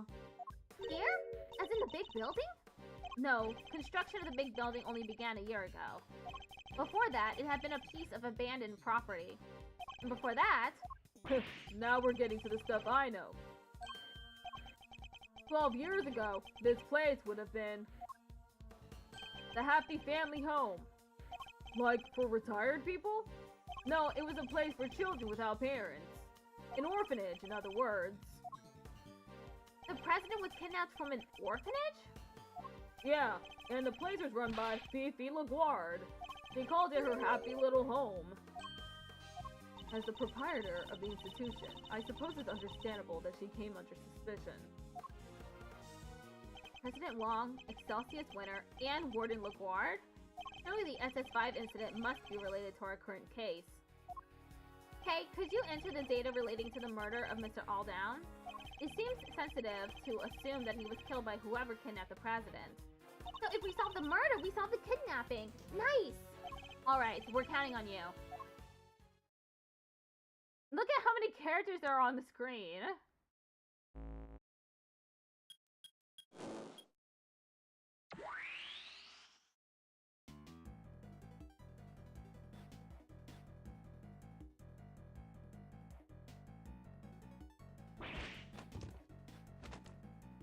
What the heck is this?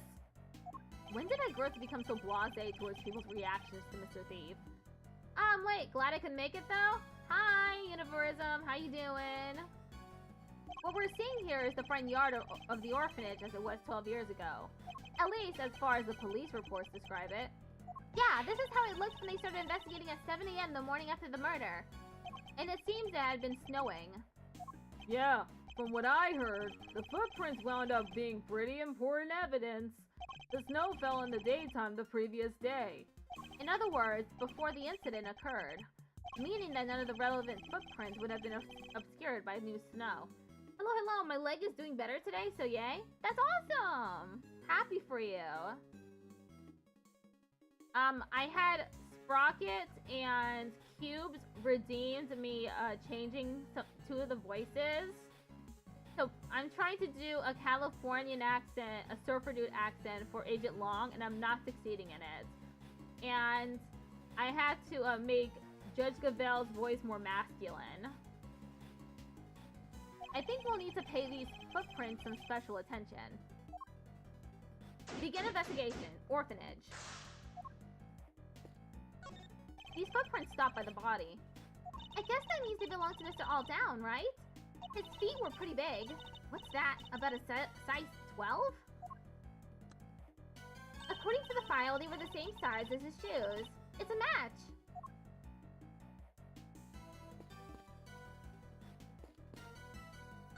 These planters.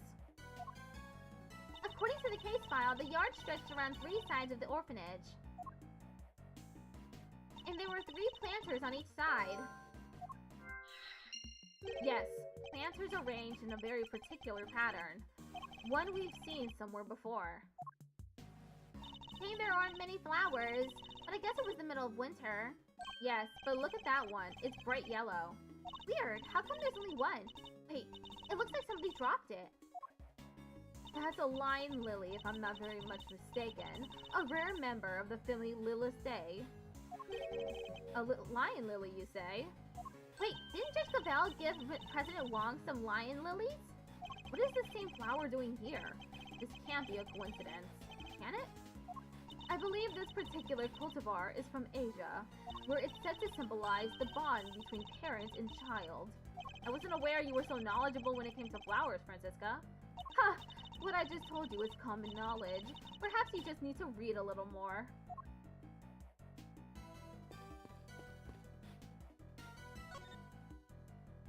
I'll fall down. The man who witnessed the president's kidnapping. But what exactly did he see? I based this part of the recreation on one of the crime scene photos. It seems he suffered a blow to the back of the head. Yeah, from that brick right there. They figured it must have been taken from here in the yard. It looks like the blood flowed from the head wound and spread over the surrounding area. Here, a gift for you. This is Mr. Aldown's autopsy report.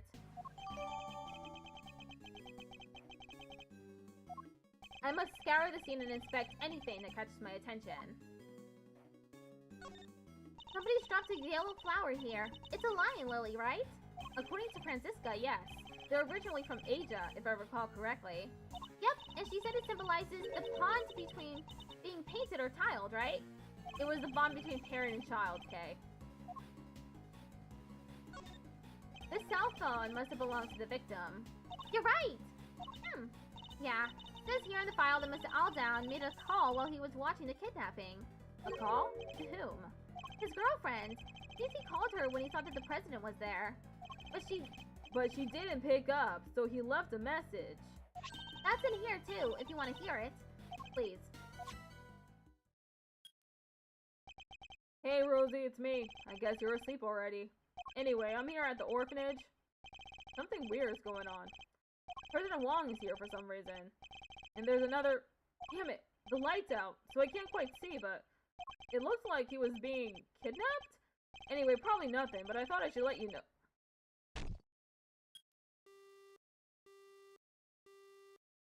What were those sounds at the end? He must have been attacked while he was still on the phone. Agent Long, can I ask you something? Mr. Aldown's girlfriend. What was her name? Ringer. Rosie Ringer. At least that's what I heard. Just as I thought. Wait, you mean... revenge for what happened 12 years ago? All Miss Ringer was left with were the memories and personal effects of her lover.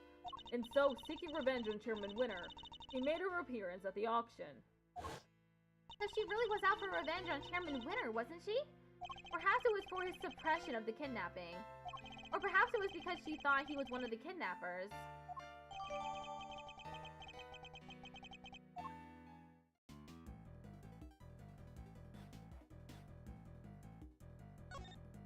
I'll fall down. A freelance journalist. Killed after witnessing the kidnapping of President Wong. Even in the recreation, it's pretty gruesome, huh?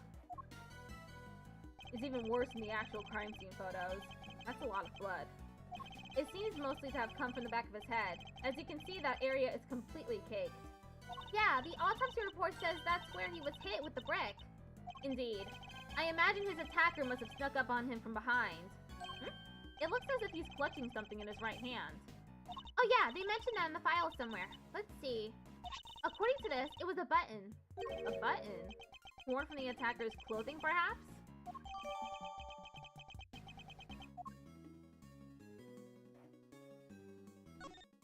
So the victim was carrying a camera. Oh yeah! According to the file, they recovered the picture. Yeah, here we are. That's... It's the president, right? And somebody's pointing a gun at him. Oh, the button must have come from the snowman. Because you see, it's missing an eye. It's got little scrape marks. This must be what Mr. Aldown witnessed. So the person in the trench coat is the kidnapper? Yes, I imagine they were trying to conceal their identity. But if Agent Long's father's theory was correct, the person wearing that trench coat is Gordon LaGuard. How come they only found the one picture? He probably wasn't able to take any more because before he was attacked. Does that mean the kidnapping had 2 people involved instead of just 1? Because if one of them was preoccupied with holding a gun at the president, then someone else must have had to sneak up behind Alldown and kill him.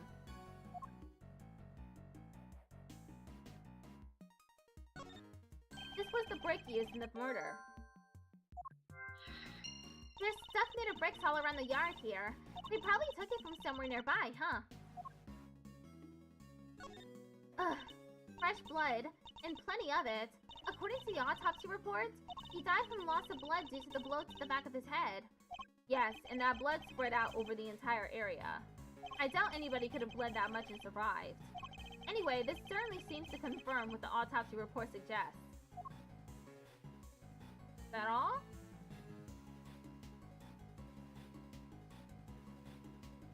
Looks like that's all. Wait, I can still look at them? I don't believe there is any more to be found here. Yeah, why is it telling me that there is, though?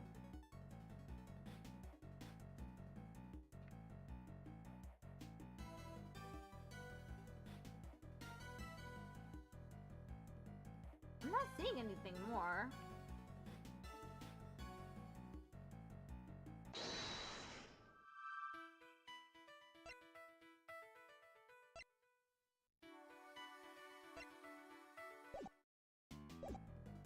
See? It's telling me that there's more to see there. Fender.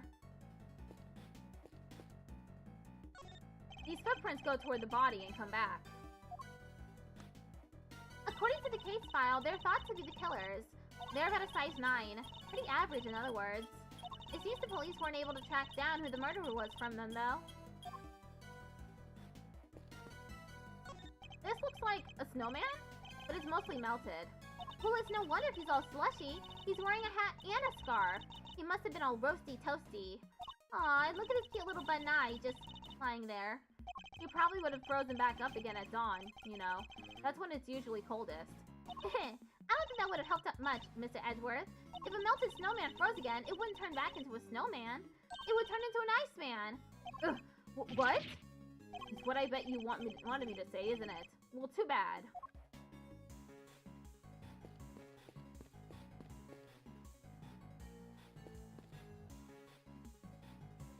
There are burn marks on this pillar here. The report says there was a fire sometime on the evening of the incident. A fire? Let's see. Was it again? Ah! Yeah, one of the orphans set a fire with some kerosene. Some sort of prank, probably. They sound like a lively bunch. Possibly too lively. It seems their antics spoiled our chances of finding any footprints near the entrance of the building.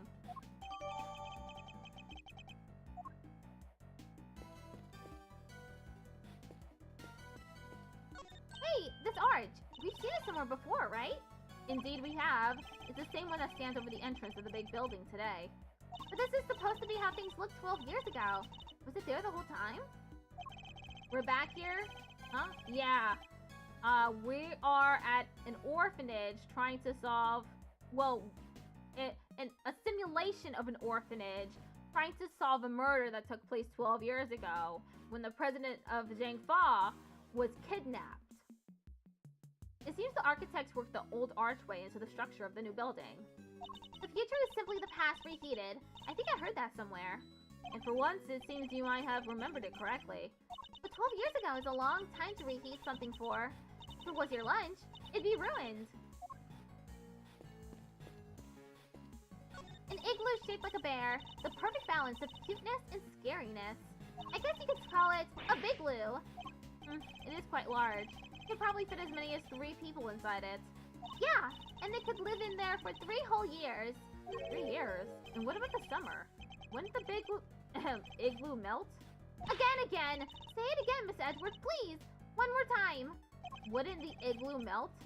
You're no fun! A tortoise and a hare. Inspired by the children's story, no doubt. The tortoise races the speedy hare and wins. Alright, time for a K30 pop-up pop quiz. Why did the hare lose the race? I'll give you 3 options. I don't need 3 options, Kay. He lost because he stopped to rest and fell asleep. Number 1, the hare's favorite running shoes were stolen by the Atakarasu. Number 2, the tortoise trained with the Atakarasu and got so fast that he won. Number 3, the real winner was the Atakarasu who plotted a surprise secret victory. Those are my only options? Too hard? Alright, I'll give you a hint. The option you're looking for starts with the THR. Well, that definitely narrows it down.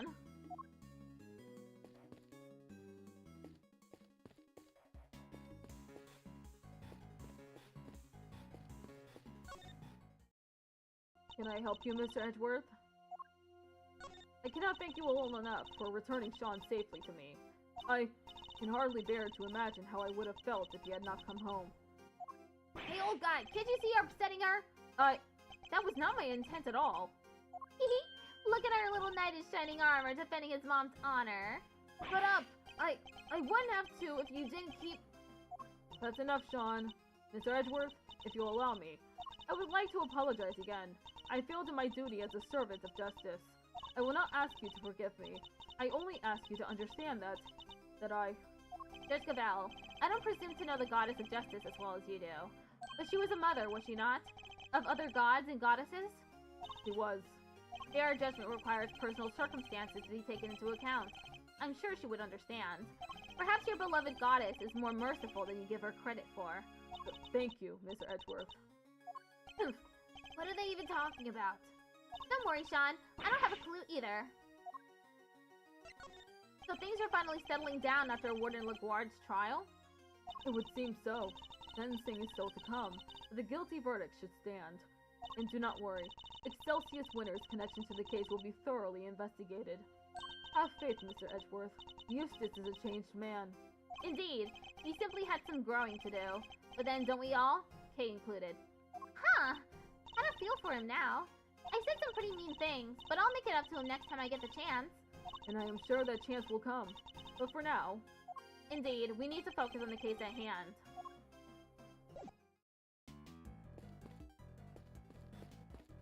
Boy howdy, is this ever a scoop? Whole world's gone green. Must be an outbreak of something. I'm seeing green trees, green people, green clothes, everything.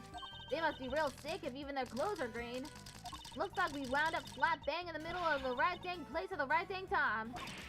Good itch, Steve. I don't think we're going to get a word in edgewise here, Miss Edgeworth. And I don't think we want to. How dare you, Scruffy! Don't you dare tell anybody. I'll just deny it anyway. Eek! Miss Edgeworth! You gotta help me out here, sir! What's the matter, Detective? It's about the SS5 incident. What else? I know Chairman Winter isn't in charge anymore and all, but a top secret file being available to us so quickly after his removal? Something seemed off. So that got me to thinking, and I put in a call, and they told me that, well, that Miss Von Karma went to some pretty extreme lengths to get that file released. Curse you, Scruffy! I deny everything! It sounds like you went to a lot of trouble for our sake, Francisca. Don't worry, your efforts won't be for nothing. I'll solve this case. You'll see.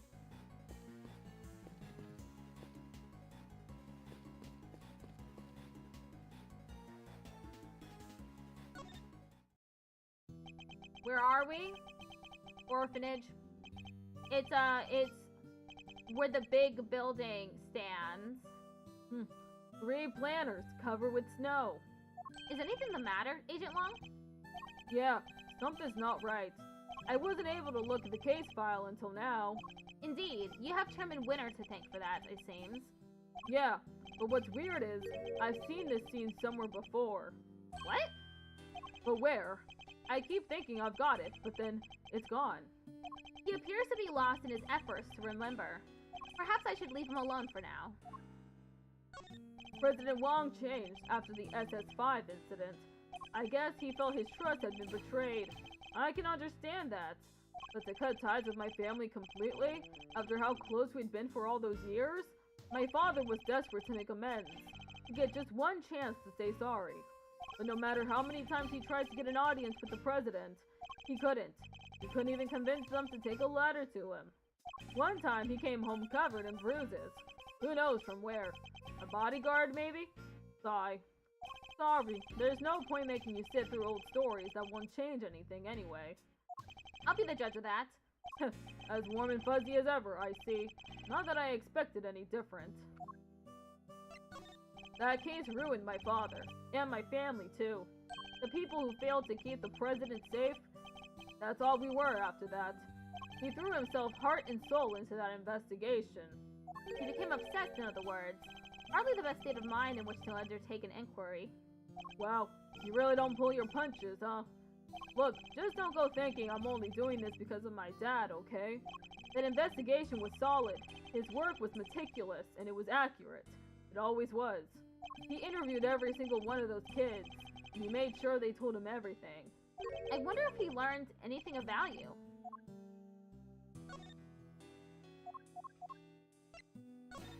Why are you shoving this in my face? You ought to be careful I don't bite it. Perhaps I'd better put it away. You want me to tell you about the SS5 incident? In a nutshell, my dad couldn't keep the most important person in Zhengfa safe. So he put everything on the line to try and figure out what happened. He nearly worked himself to death trying to solve that case. Got so bad he looked like a ghost. Maybe it would have all been worth it if he could have gotten the people responsible convicted. But he couldn't, and that LaGuard woman got off scot-free. He failed to repay the president for all he'd done for us, and he failed to solve the case. And that's how a family of wolves got pulled into this never-ending nightmare. That enough for you? It sounds to me like one young cub in particular took his family's downfall very badly. I can only imagine how much the experience must have hurt him and his father. We will do all we can to bring this case to its conclusion at last, Agent Long, I promise you. And I hope that the story you just told us proves a useful clue in doing so. That's all you have to say after I poured my heart out to you? Why do I waste my time? What kind of brat sets a fire like that for fun? Yeah, we lost a bunch of vital evidence thanks to that little prank. Agent Long, your father investigated the SS5 incident in some depth, correct? Do you know if he learned anything about the child who set the fire? You wondered about that too, huh?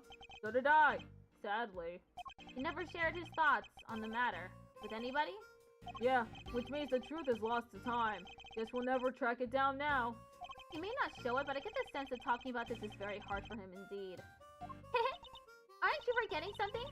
Agent Long, wolves are amazing trackers. You can sniff that truth out wherever it is. You're right. Who knew you'd be the one to tell me that?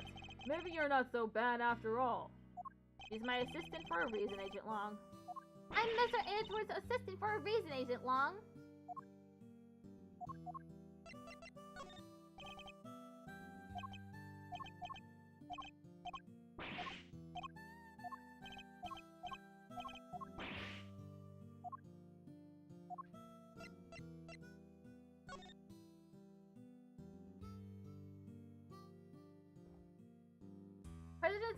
Presence at embassy until midnight confirmed by Da Long Long. Okay.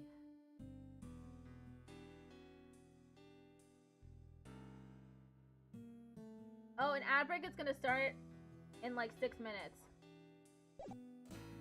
It's almost that time.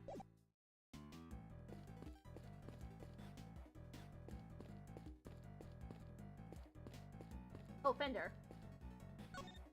Looks chillier than your chilliest look out there, Malderino. Somebody might have to warm me up. Could you maybe take this a little more seriously, Mr. Fender? For you, K-Meister? Anything. Can't believe this whole sorry tale began right here. Kinda crazy, right? Yes, it is a little. What were Fiefs and the chairman up to, though? Where were they going with all this? Where indeed. I'd very much like to know that myself. And I'd very much like to know when you two are going to admit how much you love your Uncle Eddie. Ha! Not anytime soon. Come on, Mr. Fender. You're not taking this seriously at all. You did for about 3 sentences, which is something of a record. Shifu, I know it's rude of me to ask, but can we count off for old time's sake? Just once? I'm begging you. For old time's sake seems a little sentimental, but fine. Count off! 1. Sorry, Shifu. It just doesn't feel the same on my own. It's kind of lonely. Well, it shouldn't matter if there's one of you or 100. You may be on your own here right now, but the pack is always with you. So quit whining about being alone and howl like you mean it. Count off. 1, 1, 1, 1. He crying? Guess he is crying.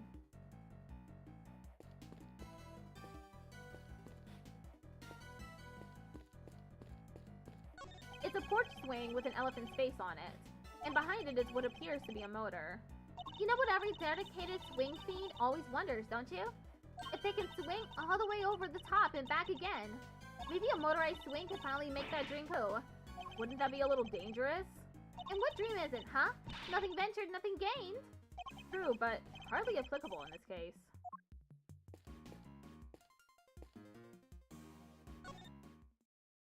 What do you want? Sean, I wonder if you could tell us a little more about the circumstances surrounding your kidnapping. They took you when you went to the garbage disposal area, right? But what were you doing there? It's alright. You don't have to talk for him. He could just ask me himself. Hear that, Miss Edgeworth? I think he's starting to warm to you. I went to the garbage disposal to throw away the flowers that were on that body.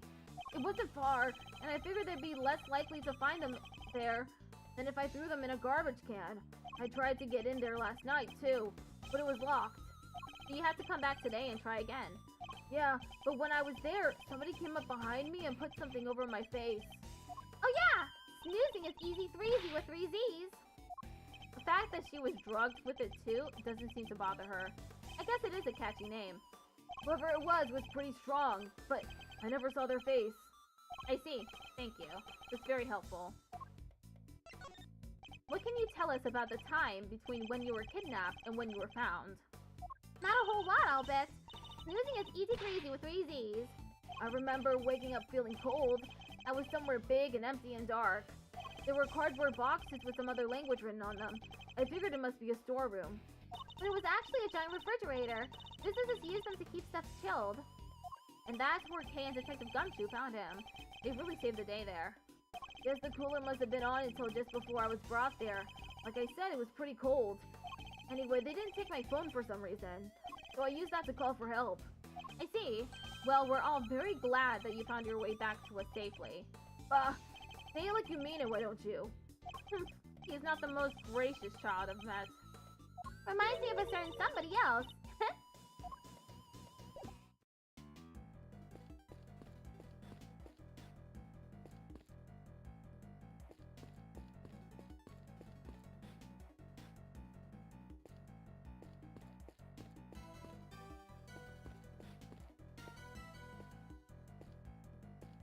I'm looking around, trying to find other things to talk about. But it seems like it's only the body.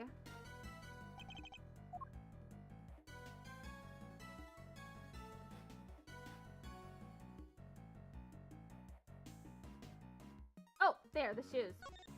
Footprints were a key part of this case. There was information about the shoes in the file, correct? Yeah, let's see. They're size 12. Feet were clean, no corns, no athlete's foot. Beige socks, thermal underwear in the same color. He dressed old guy style. Brighter socks would have really made that outfit pop. Why not live a little? And that's it for the fashion rundown. Shout out to whoever left these amazingly helpful comments. And here I thought it was going to be a plain old investigation report.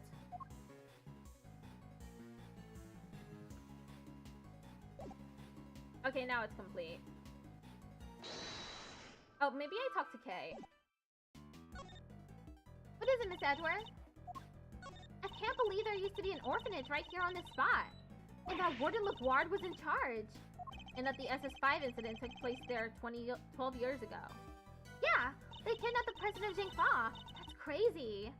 And they killed Mr. Alldown, the only witness that we know of anyway. They kept all the details secret for all those years. The more I think about that, the more you smell something fishy going on? Yeah, me too. What's even weirder is the people involved. I think we know all of them, don't we? LeGuard, Winner, President Wong. When I think back over all the cases we've been involved with recently, it's true. I can't help but think they're all connected. Then we have to dig into this latest mystery and snatch the treasure of truth from inside of it. I'll keep updating the simulation as we find new stuff. Just be sure to look over everything super carefully, okay? So we're calling on Mr. Thief's help once again, Come on, Miss Edgeworth, it's Little Thief! And no matter how useful Little Thief is, if the information we plug in is wrong, the simulation will be wrong too. If you spot anything that doesn't make sense, try comparing it to the evidence we've collected. And we can examine and interact with everything in the simulation as if they were really there, correct? Right! Just walk up to it and do what you usually do. Also, we don't have enough to go on right now, but if you can gather enough intel, I can even create a simulation of a different span of time. Add stars in 1 minute. Alright, I'm counting on you should the time come.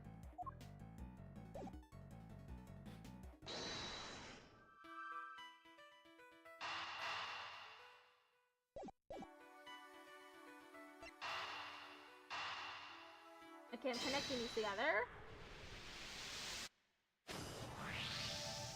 So that's what our monstrous hoof prints really were. Wait, what? Recall the arrangement of the prints. Now compare it to that of the planters. Wow! That's right.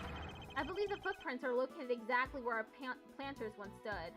So Chairman Winter was taking around the front of them? He was. And why might he have been doing that? We have a piece of evidence in our possession that answers exactly that question. Which piece of evidence shows why Chairman Winter might have been digging in front of the planters?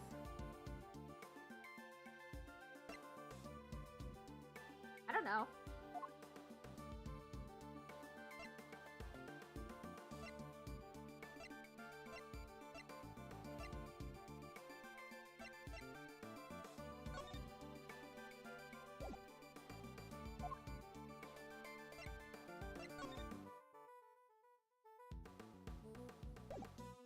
Take that! Recall, if you will, the report that Warden LaGuard sent to Chairman Winter.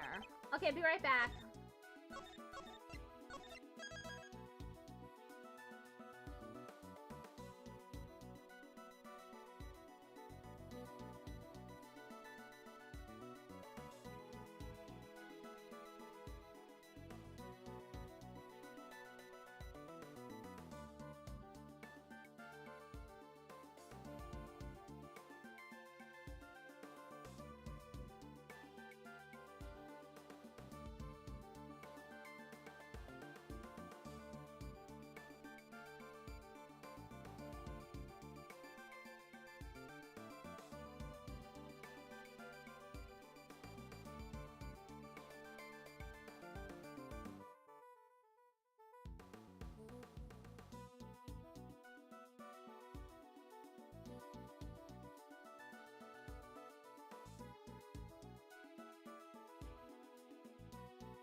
Okay, I'm back.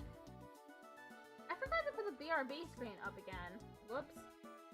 Must have looked weird. In it, she mentioned something that had been laid to rest in front of a planter.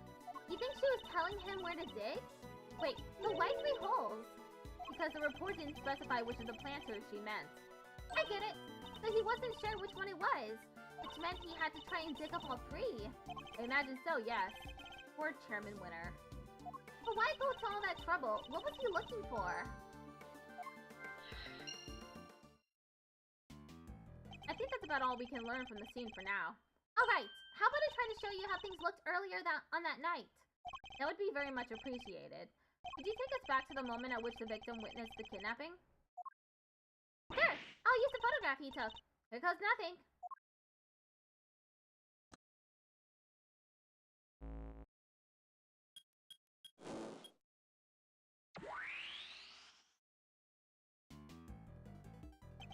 There's Mr. All down in the middle of the planters. And there's the president and his kidnapper out by the road. My father based his investigation on the evidence Aldan provided. That was why he thought the kidnapping and the orphanage were connected somehow. And how he wound up suspecting Fifi LaGuard. She was the one running the orphanage at the time. Exactly. But when the case went to trial, Excelsius Winner put a big hole in that theory. He did? Yeah, after all, the president and the kidnapper weren't actually on the grounds of the orphanage. So it was hard to conclusively prove any kind of connection. Huh. So they were never seen inside the gates of the orphanage? Detectives bust the gut to find evidence on the scene, and then prosecutors come along and twist it for their own ends. Winner and LaGuard were working together. They had some kind of deal. I'm sure of it. So you're saying that Chairman Winner was working with the kidnapper? Your father was convinced that LaGuard was the culprit, correct? And you say he was a gifted and thorough investigator. And he must have had more to support his theory than just Mr. Aldan's message, surely. Yeah, he must have. I just don't know what it was. It wasn't exactly a case he liked talking about. Agent Wong's father, Da Wong Wong, trusted ally and confidant of President Wong.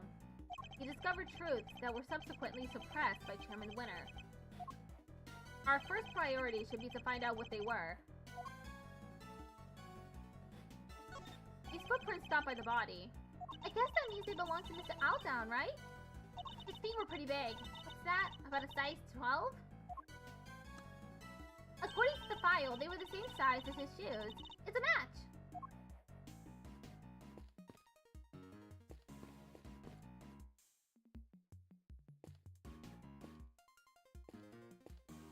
These planters. According to the case file, the yard stretched around 3 sides of the orphanage. And there were 3 planters on each side. Yes, planters arranged in a very particular pattern. One we've seen somewhere before. Seems there aren't many flowers, but I guess it was the winter. Yes, but look at that one. It's bright yellow. Weird, how come there's only one? Wait, it looks like somebody dropped it. That's a lion lily, if I'm not very much mistaken. A rare member of the family Liliaceae. A lion lily, you say? Wait, didn't Jessica Bell give President Wong some lion lilies?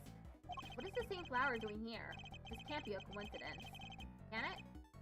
I believe this particular cultivar is from Asia, where it's said to symbolize the bond between parent and child.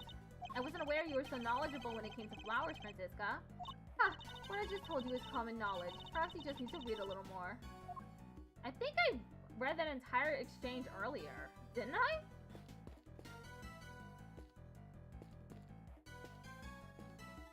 Hey, this arch! Oh, never mind. I've read this before too.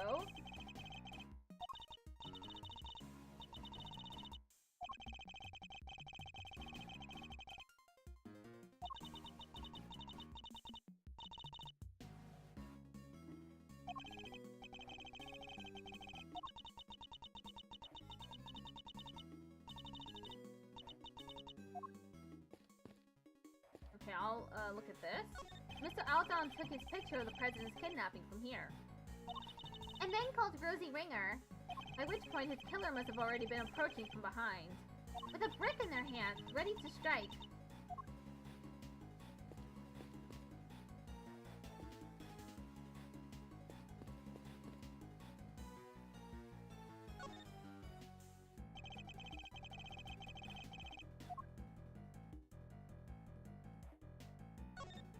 Hey, that snowman! It was melted in the simulation the morning after the murder, huh? And that muffler was all wet, and his little button eyes had fallen off. Indeed, it still looked reasonably healthy at this point. Although not entirely. I can see one thing that's missing. Aw, poor guy. I bet some kid took it as a stupid prank. Not a bad piece of thieving, though. Maybe they had potential. You think one of the orphans took it? I'm not so sure. In fact, I think it was grabbed by somebody else entirely. I already know that. Let's look at this. Dijun Wong.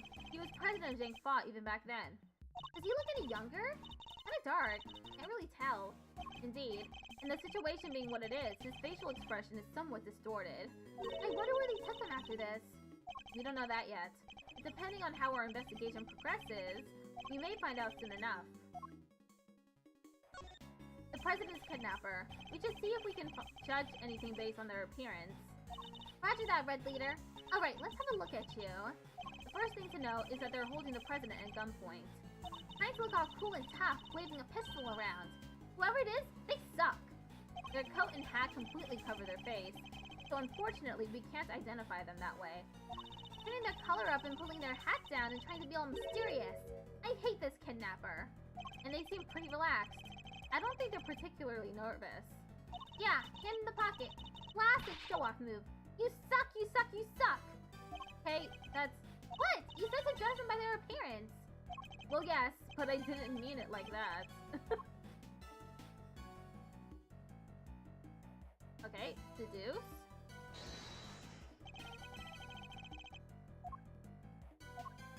Eureka! This snowman is missing a certain something, wouldn't you say? Yeah, his right eye! Indeed, luckily we've managed to locate it. The button Mr. Aldan was holding! Look at that! It's the same type of button as the other eye and everything! And if we suppose that the button was indeed the snowman's missing eye, that presents something of a contradiction. What does the button contradict? The victim was clutching the button, and the button was covered with his blood, which means he must have grabbed it after being attacked. Let's run a little hypothetical, shall we? What if, after being struck, Mr. Aldan lost his balance and reached out to grab something to steady himself? The snowman. The snowman wouldn't have supported him, so he would have grabbed the button and continued falling. I get it! So you're saying that he was near the snowman when he was attacked? I am, within arm's reach to be precise. And he's currently nowhere near that close. Right, but his footprints only go as far as the planter. He never came back this way. What if they weren't his footprints? I think we need to look at all the prints again. Alright, I'll take us back to the scene where Mr. Aldan's body was found.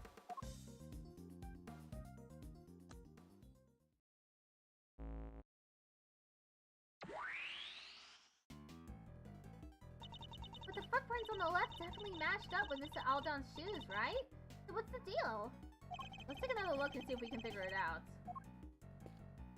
These footprints go toward the body and come back. According to the case file, they're thought to be the killers. They're about a size 9. Pretty average, in other words. It seems the police weren't able to track down who the murderer was from them, though. Can we really be sure that these are Mr. Aldan's footprints? Well, they're the same size, a 12, which is pretty big, and the prints match his shoes. They also go straight to the middle of the planters where his body was found. But as we've established, when he was attacked, he fell and grabbed the button from the snowman. Well, being a great thief, I know a few contortionist tricks, but that would be way beyond even me. An average Joe stretching his arms that far? Basically impossible. I think we can be reasonably certain that the prints were made by the shoes the victim was wearing. But can we be certain that they were actually the victim's shoes? Perhaps we should take another look at them.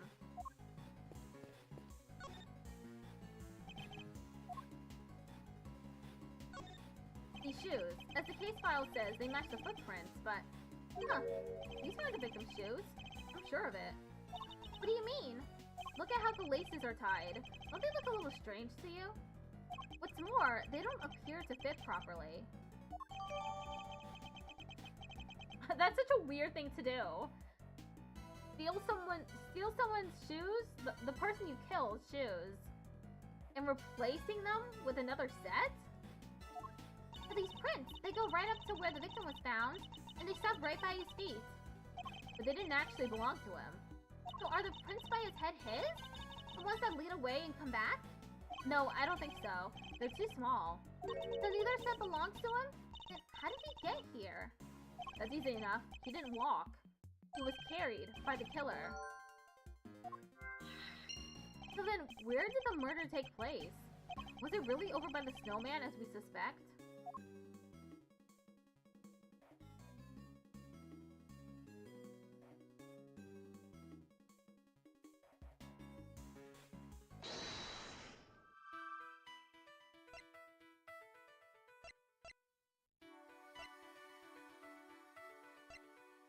So Warudo just worked, kinda. In order to get the tracking data to Warudo, I have to use VC Face as a pass-through.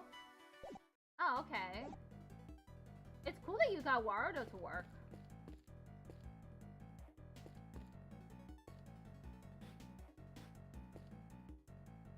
I think Mr. Aldon's body was moved. How else do we explain the button clutched in his hand? And that would suggest that he was killed somewhere near the snowman. I'd better take a closer look.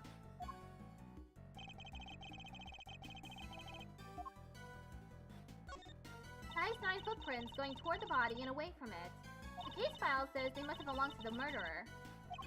They grow fainter as they get closer to the orphanage gates. That's just because there's less snow over here, no? Be that as it may, it certainly doesn't help in matching the prints up with the name and face. Poor snowman, he's not looking good. It can't be helped. Snow and ice eventually melt. That's just how it is. And so do mysteries. All we have to do is wait. The snowman of the case will melt into the clear water of truth. All you have to do is wait, Kay. I have to work to solve those mysteries.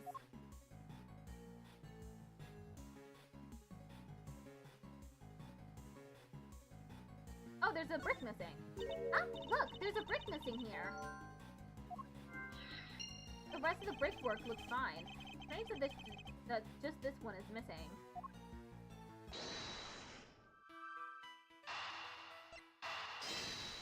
Got our first logical connection.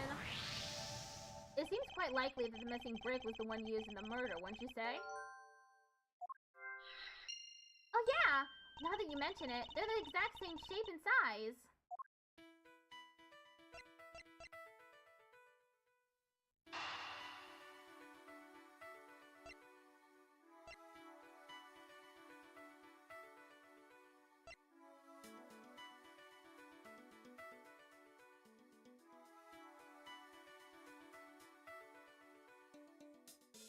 He didn't dig up the brick because it was found by the body.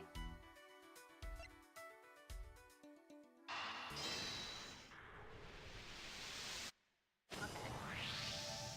I think we have to conclude that the murder actually happened over by the snowman. Right! The button came from there, and the brick too.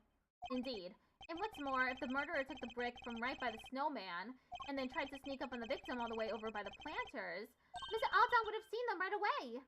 Exactly. I think we need to update the simulation, Kay. Mr. Aldon wasn't standing by the planters. He was next to the snowman. Gotcha! Alright, here goes! Now this scene is looking a little weird.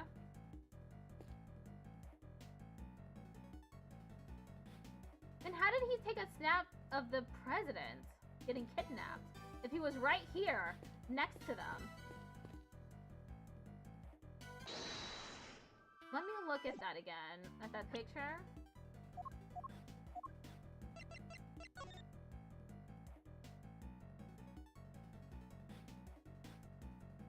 Then who took the photograph?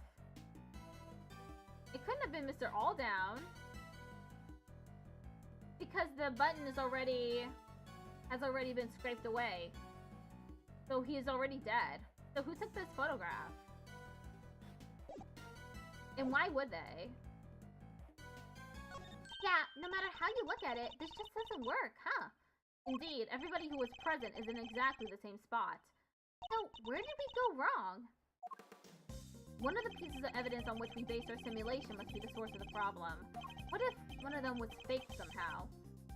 Well, which one was it? I think it's gotta be the photograph, right? Take that! Can we really be certain that this picture was taken by Mr. Alldown? Huh? What do you mean? We know that whoever killed him moved his body. But why would they have done that? What if they wanted to make it seem like he saw something he didn't? And then they took the photo to help back up the lie? They had the president at gunpoint. They could easily have forced him to pose for the picture. He would have had no choice but to comply. Hey, now that you mention it, they only recovered one picture from Mr. Aldown's camera, right? Indeed, I imagine his killer probably removed the film that was already in there, then replaced it with another, thereby ensuring that the only picture found was the one they staged. Yeah, that makes total sense. This picture was actually taken after Mr. Aldown was killed. No way. Why go to the trouble? And there you have it. The picture doesn't show what Mr. Aldown saw at all. It seems highly likely that it was simply staged to make us believe that was the case. Wait, so where was the president when Mr. Aldown thought he saw him being kidnapped? Luckily, the photograph isn't the only piece of evidence we can use to try and figure that out. Oh yeah! He left that voicemail too! He did. I think we should listen back to it one more time, don't you? This is surely the only place where the president and his kidnapper could have been standing.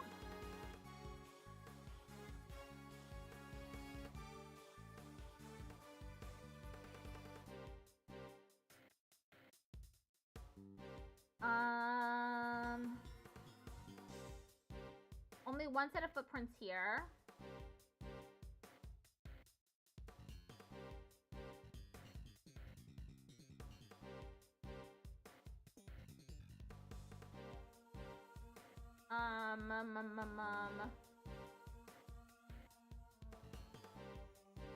I don't know.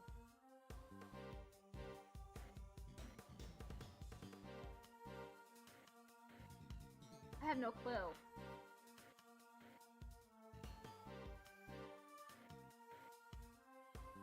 Is it by the big glue?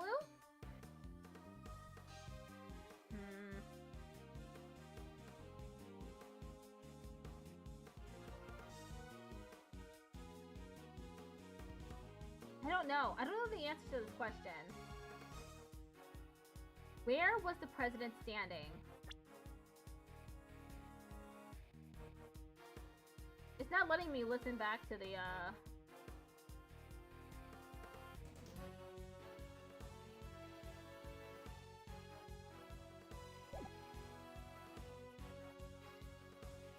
Take that!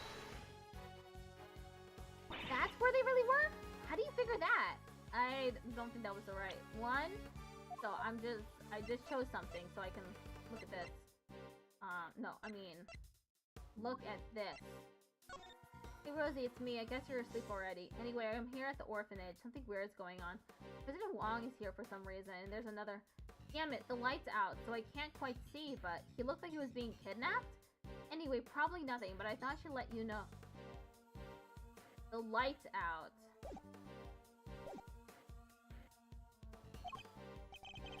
It was wrong. Okay, the light's out. You mentioned some of the stuff you could see, right? You did. Perhaps we can use that to help us figure out where they were standing. The light's out.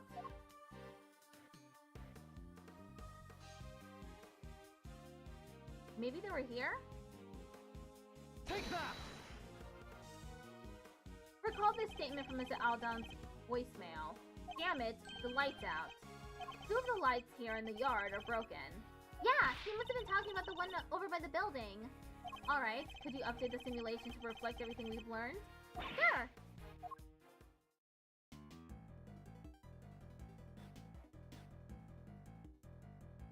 And there we have it. Oh, and there we have it. The kidnapper was really standing over by the building. Yes, which would certainly have strengthened the theory that they were connected to the orphanage. So they moved the body and staged the photograph to distort the picture painted by the voicemail, which helped them undermine the idea that the orphanage was involved when the case went to trial. Well, that certainly changes what this particular part of the simulation tells us. I imagine it will also affect our understanding of the scene from when the body was found. Only one way to find out! Ready to make the jump? To switch between the two recreations, I need to first press Y to talk with K, and then select Switch Recreations. I'll give it a try later when I need it.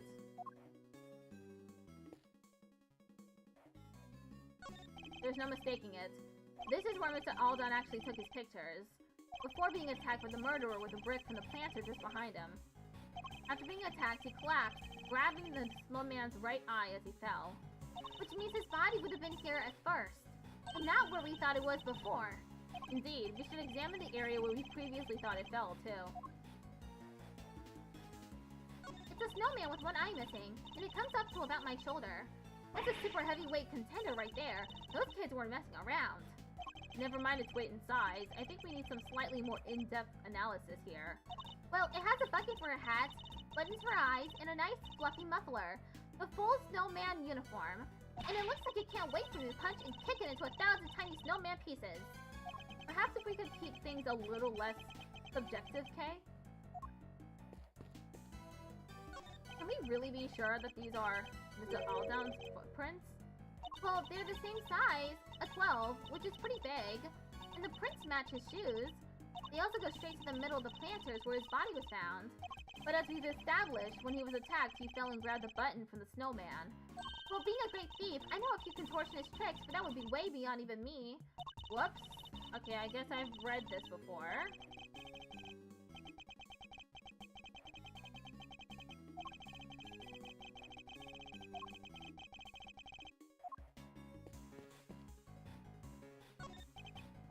Whoops, I didn't mean to do that. I meant to click on the flower.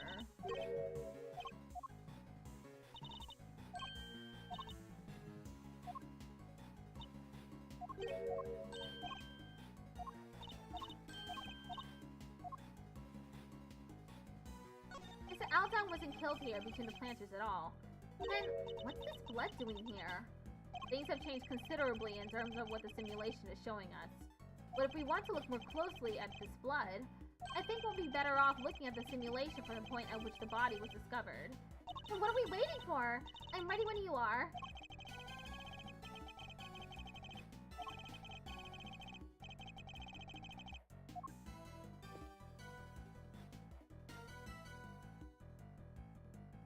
So this is when Mr. Aldon actually saw the president and his kidnapper. Yes. Which pretty clearly suggests a link between the kidnapping and the orphanage. You can see why so much trouble was taken to suggest that it happened elsewhere. Yeah, they pulled some really dirty tricks there.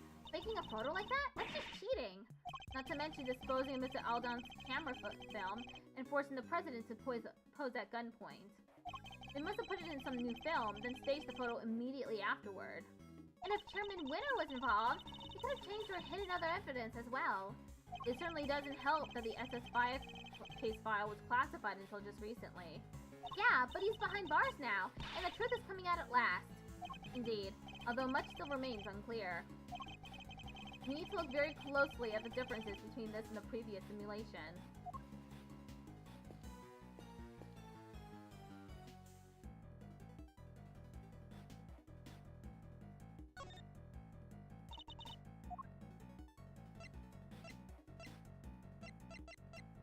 Ooh, so you want to know all about Little Thief's exciting new features, huh? I'm not sure I do, actually. Hey, don't be like that. Just sit back and feast your eyes on your ears on what I have to tell you. Little Thief allows the user to recreate a scene in a bunch of different and super interesting ways. So you are going to tell me no matter what I answered? At the moment, we've got a recreation based on the original police reports. And another based on what we learned from Mr. Aldon's voicemail. Anytime you want to switch between the two, just say the word. A kidnapping, a murder, and now a fire. There's so much going on here, I can't keep up. The fire was started earlier on the evening of the incident, if I remember rightly. Before the kidnapping and the murder, in other words. Does that mean something? The timing of the fire, I mean? I wonder if it might, yes. Isn't there something here that can't be correct that the fire actually happened first? Happened with 3 Ps. I should take another look at the effects of the fire on the crime scene and compare it to the evidence. You want me to show you the scene as reported in the police's case files, right? Okay, let's take another look at how things were when they found the body. And there we have it. This is where Mr. Aldan really met his fate. But he was moved in order to make the scene consistent with the stage photograph. Over to the spot between the planters. The footprints, the fact that they go over there and come back. Yes, I think that tells us something important. That they were left by whoever carried them over there. Oh, I didn't mean to click the footprints again. Blood?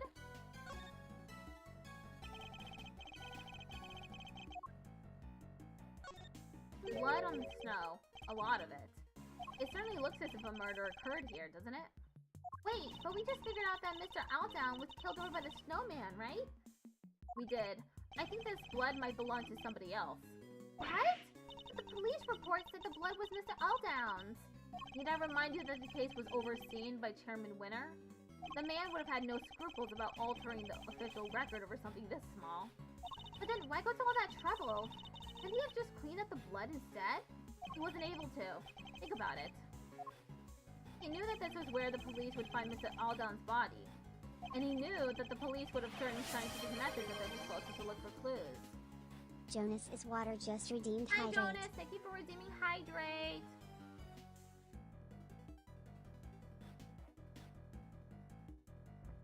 How are you doing today? Oh, you mean luminol? Yeah, they would have found traces of blood if they'd used that for sure. Exactly. He wouldn't have been able to clean it up to the point where it was undetectable. Far easier to falsify the results of any such tests when they came back in. It would simply have been a matter of replacing the official results with a doctor's copy. Yeesh, so we've been looking at a forgery this whole time? Sucks. Wait, but it says Mr. Aldown's clothes were covered with blood too. It does, and if they were, which seems entirely believable. It suggests that whoever's blood this is, it wasn't yet dry when Mr. Aldown's body was placed here. I get it, which means that the other person's blood was spilled not long before Mr. Aldown was killed. Doing pretty good, getting a ton of work done that I had to catch up on. That's great! Always good to be productive. I think it does, yes. But if that's the case, doesn't that present something of a contradiction?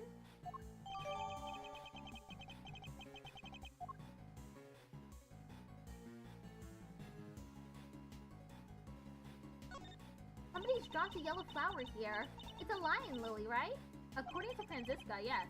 They're originally from Asia, if I recall correctly. Yep, and she said it symbolizes the ponds being painted or tiled, right? No. Okay. What am I deducing right now? Let me look at my evidence.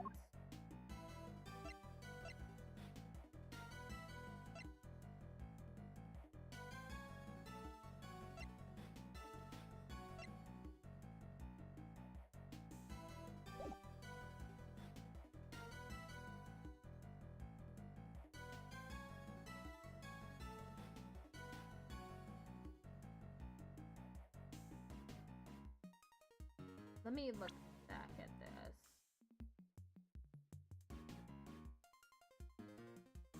But it says Mr. Aldown's clothes were covered with blood too. They were, which is entirely believable. It suggests that whoever blood this is, it wasn't yet dry when Mr. Aldown's body was placed here. I get it, which means that the other person's blood was spilled not long before Mr. Aldown was killed. I think it does, yes.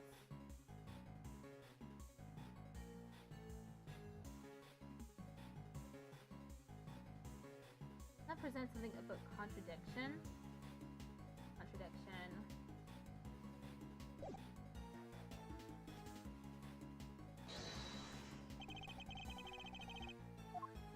Okay.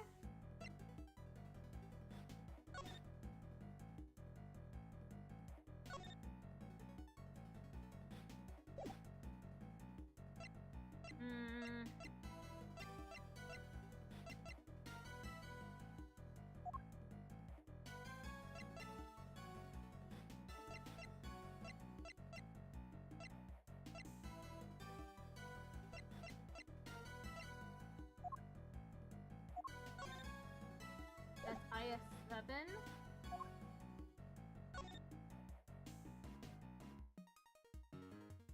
I'm sure it's still right in front of the planter where we left it.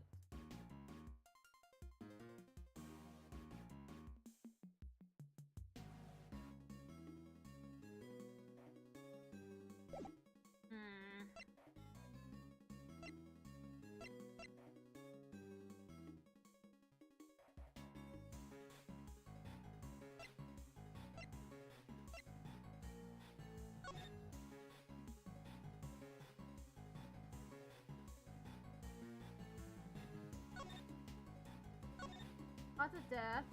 Loss of blood resulting from a blow to the back of the head with a brick.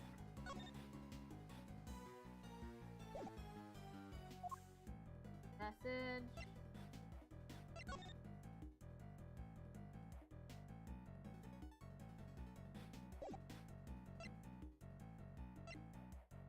The blood on the button, maybe? Eureka!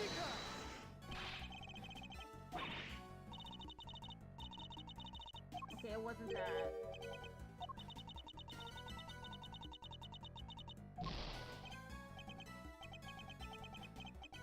The snow was melted by the fire, right?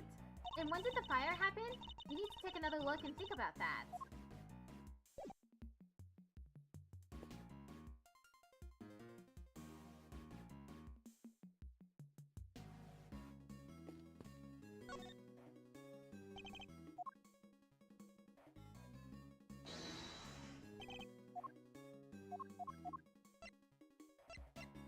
Eureka!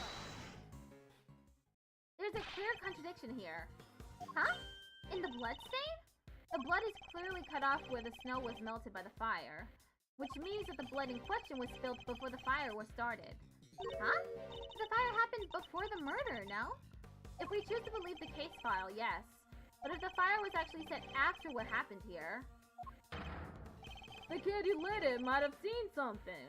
Then why isn't there a witness statement? Because that would have challenged Chairman Winter's version of events. We need to know more about this fire. You! Yes, Shifu. The fire might have been reported to the police, which means there might be a record of it. Go see if they have anything and bring everything you find back here right away. Understood, Shifu. I'll get right on it. One more thing. What is it, Shifu? Contact my family back in Jingba. Tell them to search my father's office. There should be something there related to the case. There should? What kind of something exactly? I told you I'd seen the scene somewhere before, didn't I? Well, I've remembered where. It was in my father's office. He had a picture of it. Or at least of something very much like it. What? It looked like it was drawn by a child. Possibly a child from the orphanage. Possibly even the child who set the fire. It should still be there somewhere. Tell them to send it right away. Yes, Shifu.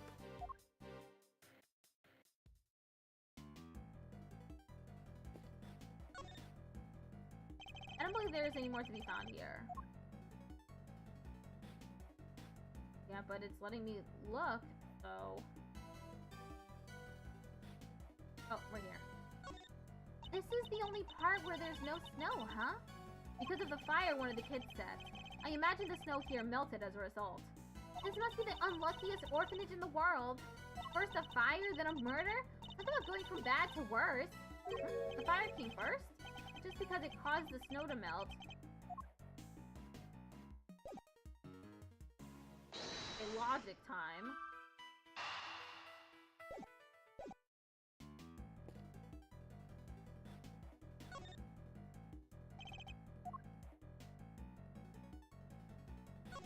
The body's where it should be now, over by the snowman.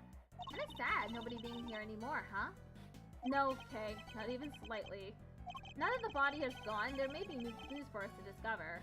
Let's go over the scene with a fine-tooth comb one more time. Yes, sir! Understood, sir! I think that's it. Yep.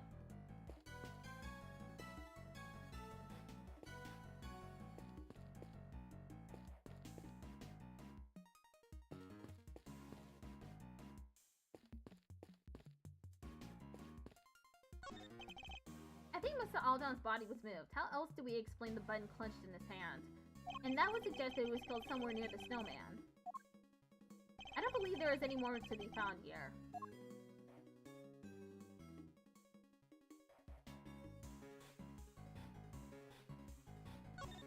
So there are planters outside the orphanage gates, too.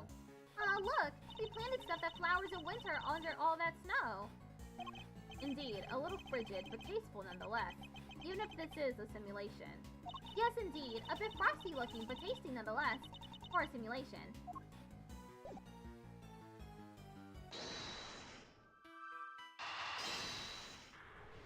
Oh, I don't think those go. They do go together. Okay. If Chairman Winner was involved in President Wong's abduction, then it seems likely that whatever he dug up yesterday had something to do with the kidnapping. Oh, I get it. You do? You bet I do. We're talking treasure, right? Loot.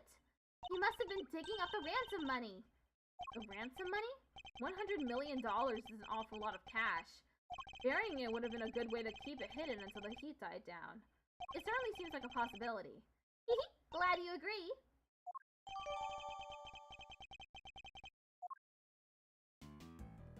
Investigation complete.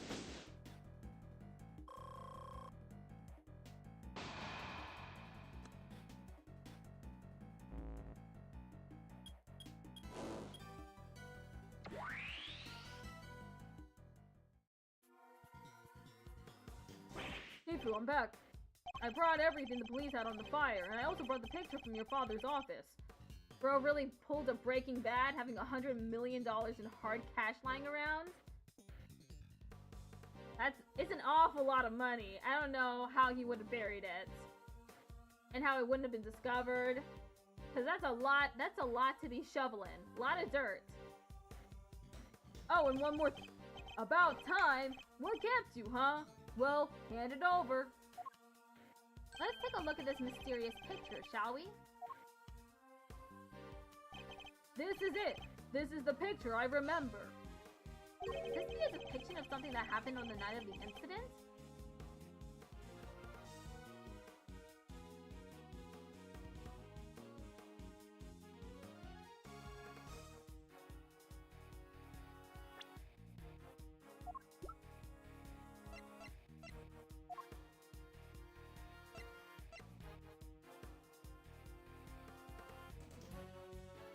Well, she would look different.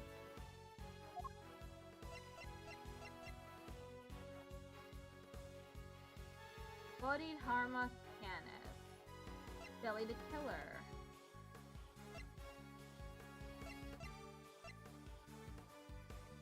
I'll fall down.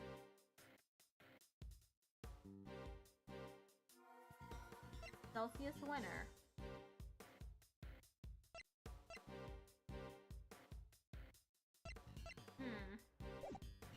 What is this showing us? A very good drawing. One of them is holding a bouquet and a Taurus plushie. So that might be the victim. Deju Wong. And then the next person might have been was it the journalist maybe? He wasn't wearing a hat, so it could certainly be him. He's wearing glasses. Doesn't really look like him because the glasses aren't there.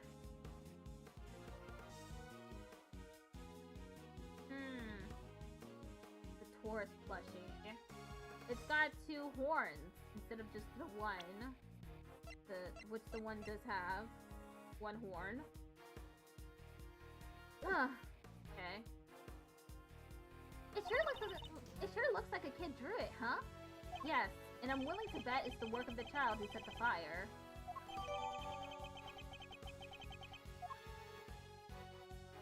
Shifu, there's... What now? Look, it'll have to wait, okay?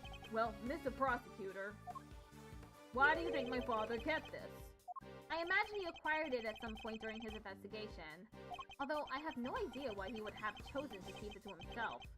Should we see the case file for the fire, too? Sure, here. If you'll just give me a moment to read through it.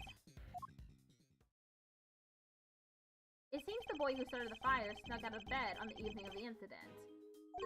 and then disappeared several days later. What? Must have been because he saw something, right? No! A kid? Really? That's horrible! But sadly, not unimaginable.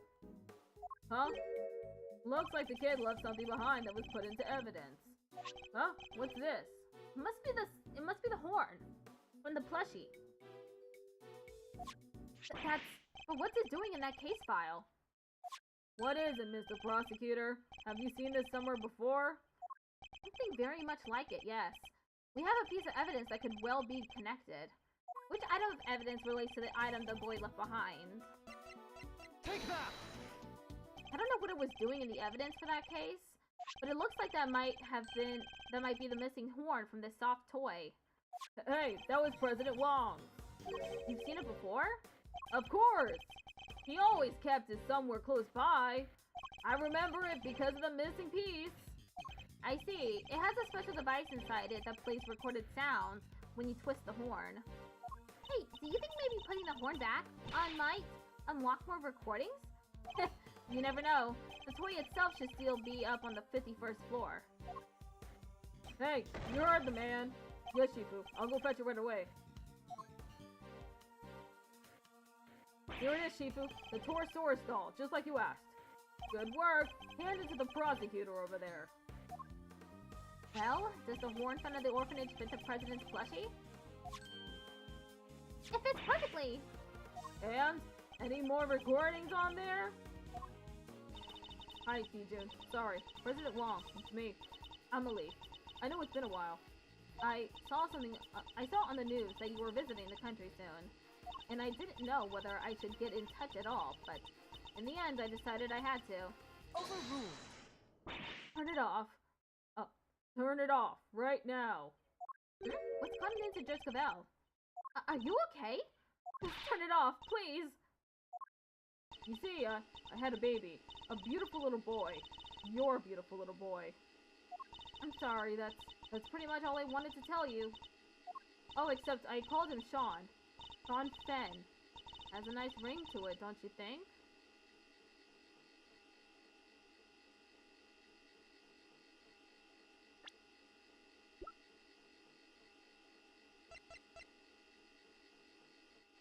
So she's the adoptive parent. No! Sean Fenn? The kid? And also that I'll be at the orphanage on the evening of the 9th. I'll be waiting in the front yard. I thought you could meet him if you like, even if it's only just this once. I know you're a very busy man, but anyway, that's where we'll be. Goodbye.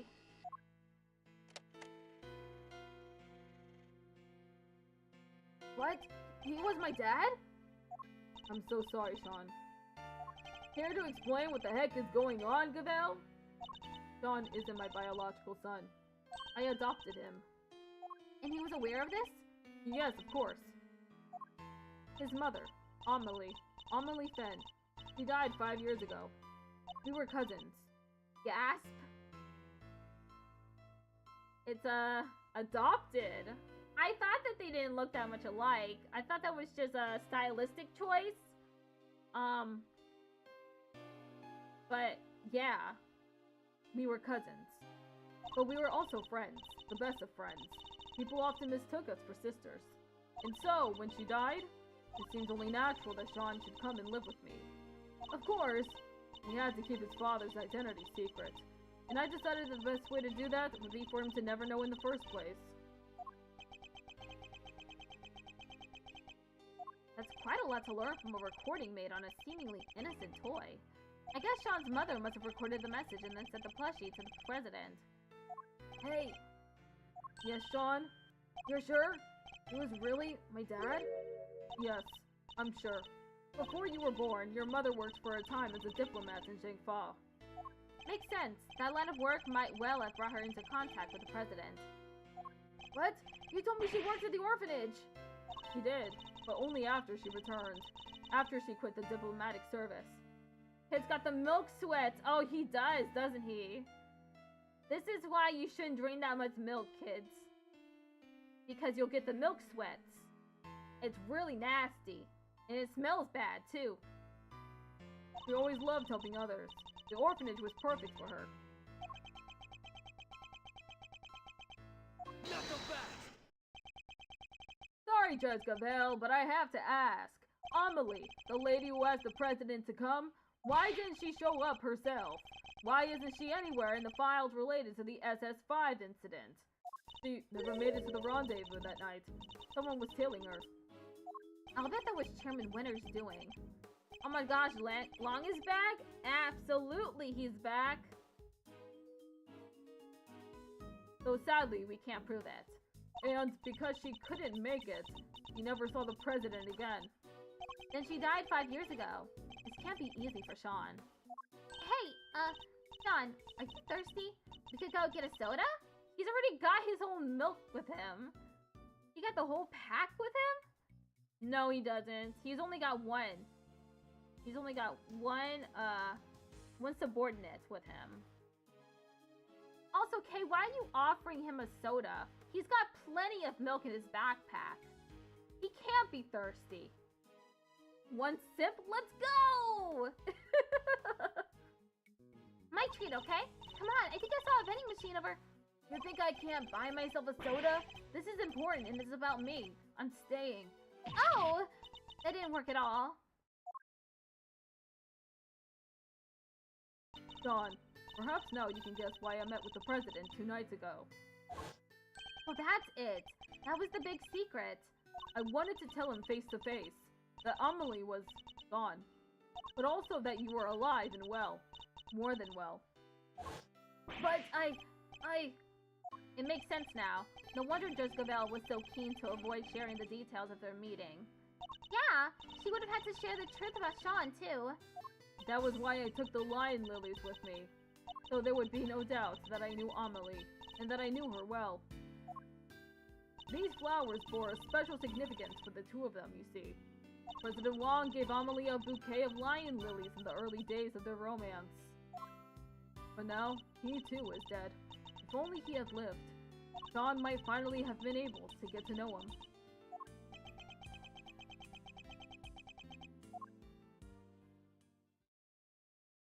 Shifu, I've been waiting for the right time to say this, but... What? What is it? You've been hovering there this whole time. Can't it wait? They sent something else from Jingfa. President Wong's will. What? The president's will, huh? He gave my father medal after medal. They had to come up with new ones just for him. Dead parents, that's rough, kid. On the bright side, you could become a cow-based vigilante. That's true. He's already got the get-up for it. In the end, there were no medals left to give, so we made us the keepers of his last will and testament. Those medals, that duty, they're our greatest pride, our family jewels. What this is? Mr. Moo! That's his name, that's his superhero name, Mr. Moo. What is it, Agent Long? Does it have anything to do with our current case? You could say that. Seems he was planning on publicly acknowledging Sean as his son.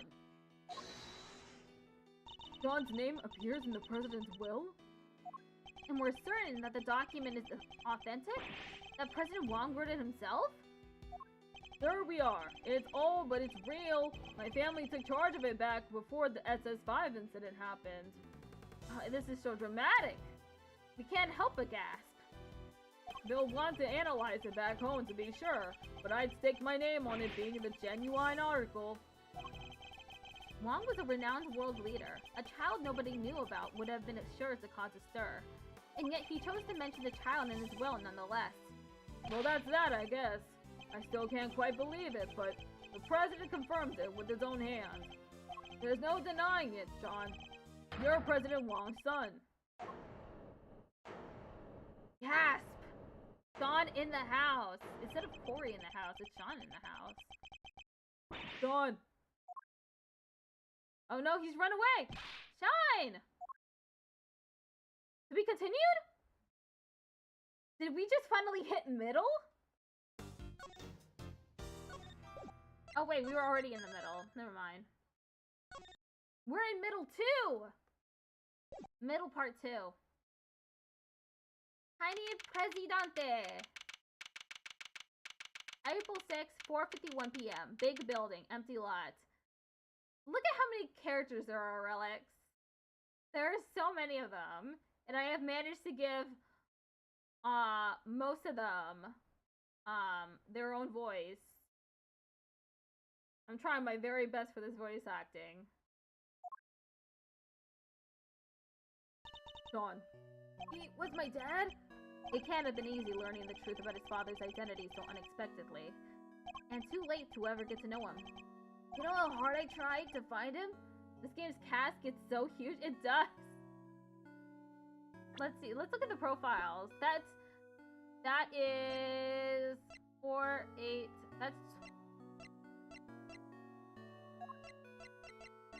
That's almost 24 characters. It's 22.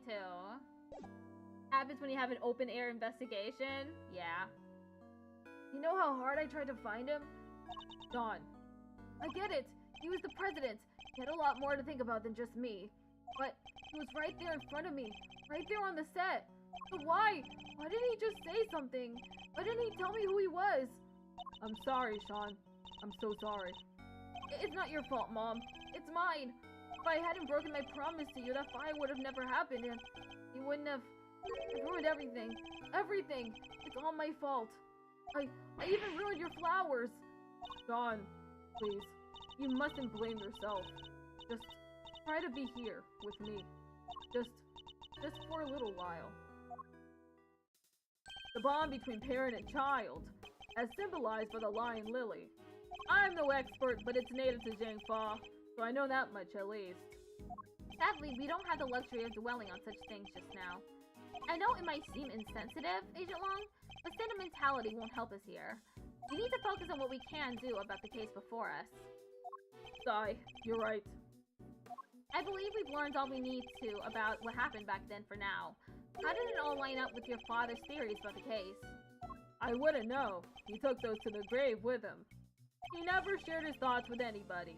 There's no way of knowing now what he figured out. What about your own thoughts?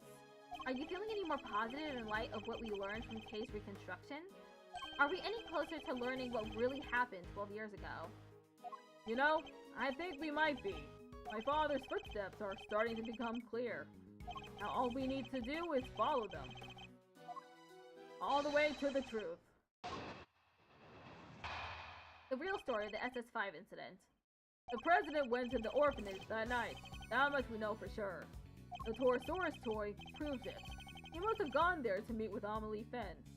Except he was kidnapped, and All Down happened to see it. If All Down hadn't been there wouldn't have been a murder, just a kidnapping. Instead, they had to move his body to the planters and stage that photo to throw everybody off the scent. The boys are collaborating! Kissing. No, not kissing! We both know that Edgeworth and Phoenix are the ship. Not Edgeworth and Long. So that's our current theory, is it?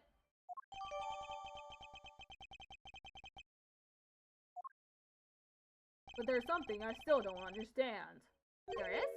This. Why risk staging the picture?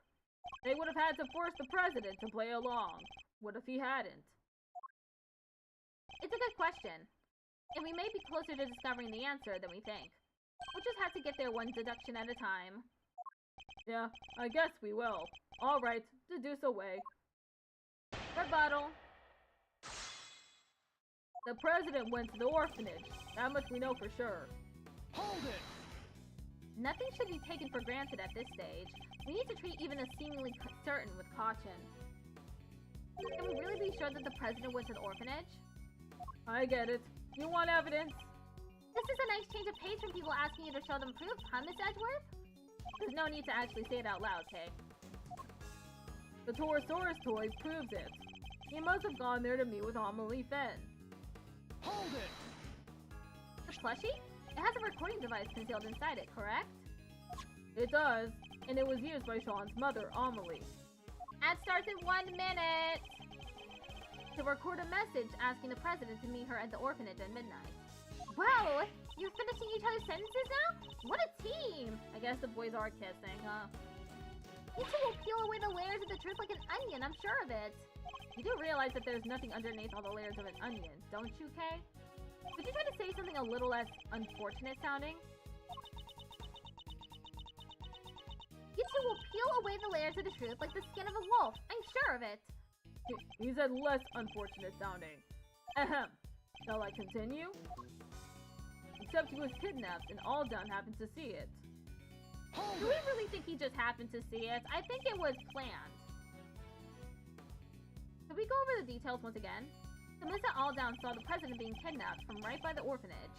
And he was standing next to the snowman. The murderer crept up behind him, grabbed a brick, and... Ow! Eek! Calm down, Kay. We're simply verifying our understanding of events.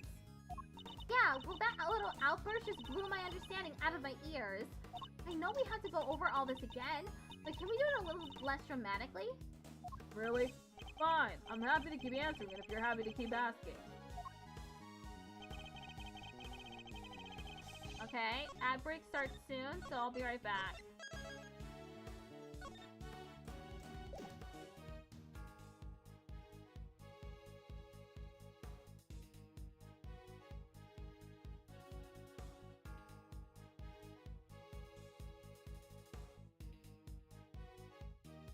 "12 years ago, an ad break started. This is true. 12 years ago on this day, at this very moment,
Okay, we're back.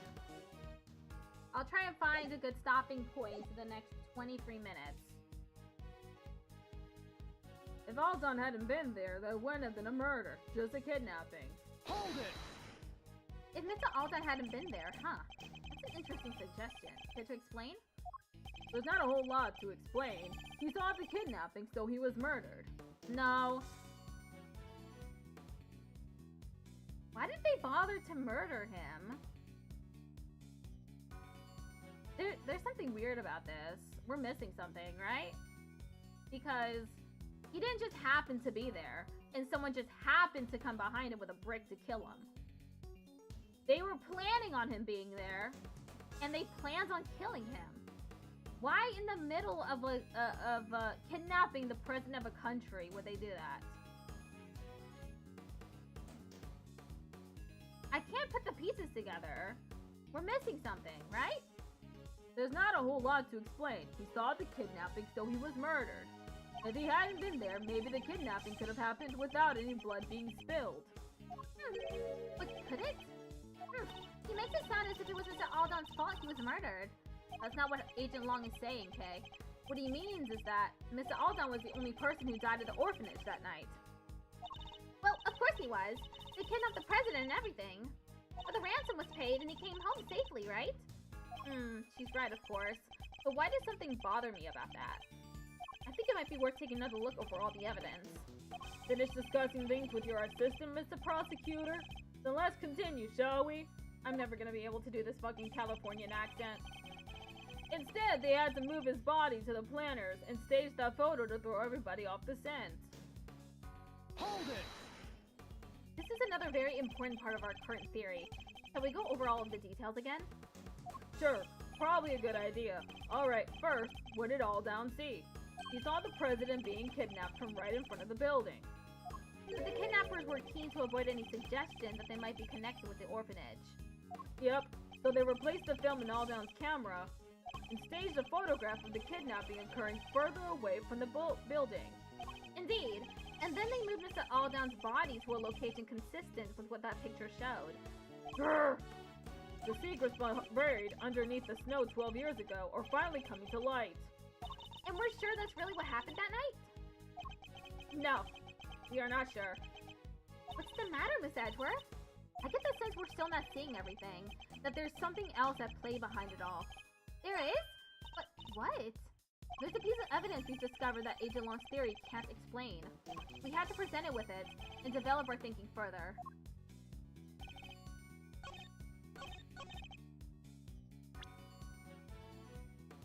Okay. What was there?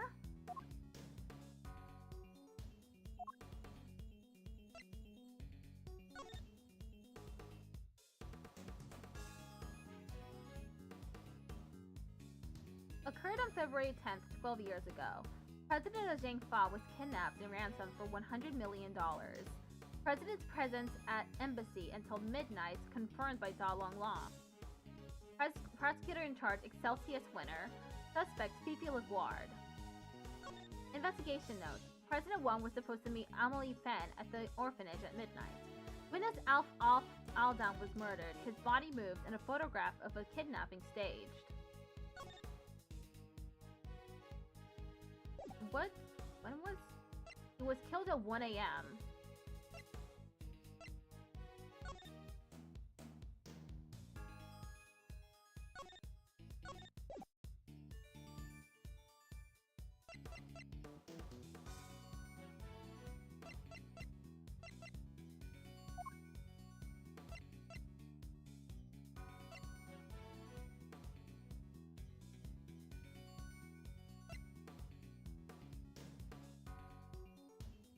Maybe it's the blood?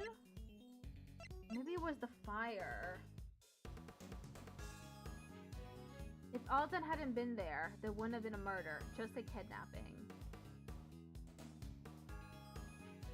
Sometime during the evening before the incident, there was a fire there.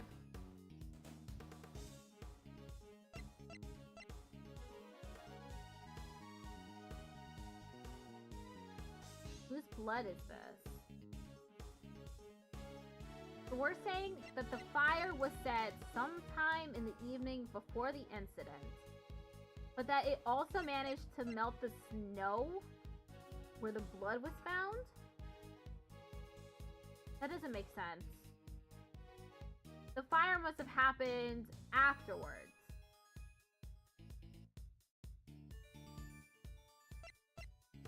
Objection! Whose blood is this? You're saying there would have been no murder if Mr. Aldan hadn't witnessed the kidnapping? But is that really the case? Why wouldn't it be? Their main aim was to abduct the president, right? So if there hadn't been a witness present, they wouldn't have needed to murder anybody. And yet it remains possible that Mr. Aldan wasn't the only person killed that night. There was a large pool of blood between the planters, and Mr. Aldan was murdered over by the snowman. It can't have belonged to him. What if all that blood by the planters belongs to somebody else? Not so fast! Come on, Mr. Prosecutor. You do realize what you're saying, don't you? I do. It's hard to believe. I'll be the first to admit it. But it's what the evidence suggests. Not just one person was killed here 12 years ago, but two. You're saying they covered up a whole separate murder? But whose? Who else was killed that night? Whoever covered up this other homicide did so very skillfully indeed. They even seem to have been able to avoid it being mentioned in the files. But they didn't quite get rid of everything. We have a piece of evidence from 12 years ago that they never managed to erase. This clearly shows that something else happened that night. Is it the plushie?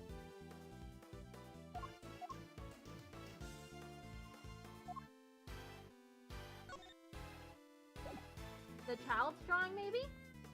Take that! Excelsius Winter tried to shroud the existence of the other murder in darkness, but there was one piece of evidence he wasn't able to suppress. Thanks to the efforts of your father, Agent Long. My father? Cast your mind back, if you will. Something else was hidden along with all the other evidence from the crime scene. The existence of the child who set the fire in front of the orphanage. But why would Chairman Winter wish to erase him from the record? Because he saw something he should not have. That's why. He did? What was it? It's right here in this picture. I just realized who it is! It's Candace! I was wondering who it was! It's him! With his dog! The ex-assassin! Bodied Harma Canis was there that night. And he met with the president. Who had a bouquet of lion lilies and the plushie. Look, that's his dog, right there. The picture my father kept. I think we can all agree that that's the president on the right-hand side. And that's the Torosaurus toy in his hand. But who's that standing across from him? Take that! Eastern robes and a black dog. That can only be Bodhidharma Canis. What? That creepy assassin guy? And what would a hired killer be doing in the presence of a president? I can think of only one thing. That's right, it wasn't a kidnapping that occurred here 12 years ago. It was an assassination. Ayo! And Warden LaGuard and Chairman Winter were... Yes, I think they were complicit. More than complicit, in fact. One provided the venue for the killing, and the other suppressed the testimony of the child who witnessed it. Mr. Aldan was murdered because what he witnessed was actually an assassination, and not the kidnapping he thought it to be at all. Not so fast! Do you think I'm an idiot? How could the president have died 12 years ago? We only found his body this morning. He was alive and well until just recently. Yeah, we even met him. Indeed, so we have a president killed 12 years ago, and a president killed in the last 48 hours. Two presidents, in other words. Right, which is completely impossible. Or is it? I think it's entirely possible for there to be two presidents. In fact, that would explain a lot. What if he has a twin? What if this is one of those things that they do in fiction where one of them has like a secret twin? But regardless of what happened, I still respected him. Dangfa may not be a big country, but he held that place together. That would explain his personality change. If it was his twin brother, his unknown secret twin brother replacing him. The president Agent Long spoke of was a noble and capable leader. Who you talking to? I'm talking to myself, really.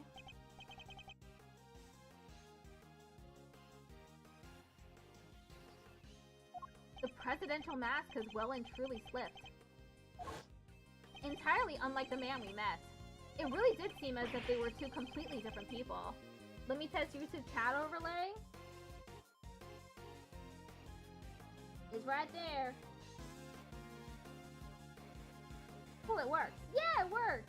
I have StreamerBot on running locally on the laptop now. I was worried having so many programs up would mess up the streaming aspect, but it's working fine. It really did seem as if they were two completely different people. But how could one country have two presidents? What could explain a situation like that? A secret twin brother? Please don't do this. If they... So you might want to make messages appear from the top to the first episode messages and block by the face. You know what? That's true. I can do that right now, so I don't forget.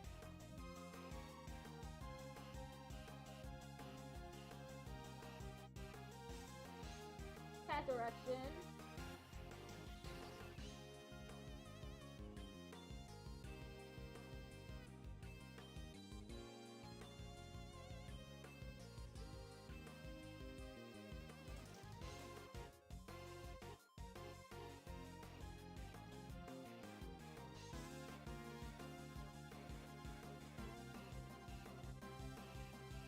I accidentally put up a preview? How do I get rid of this?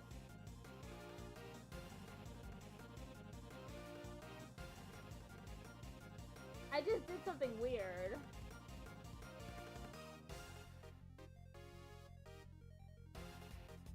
What is this? Studio mode? Oh, okay. I turned on studio mode by accident. Yeah, it comes from the top now. Oh my god! They were twins! That's one of the answers! One was a body double? He did have body doubles, but the body doubles aren't that close that people wouldn't notice that they were completely different people. Unless the body double was like the Yakuza like a dragon body double dude. Who got he got plastic surgery in order to look like the person he was a body double of. But I think it would be simpler for them to just be twins. Could the president not have been a twin? Yeah, that could maybe explain it. Not so fast! Sorry, but it couldn't. President Wong was an only child. That's a matter of record. Okay, so it was a body double then. Give it up. There's no way there could have been two presidents. It's just not possible. It is, and I'm going to prove it to you. This is how it was possible for there to be two presidents. One of the two was a body double. Tell me that doesn't make sense.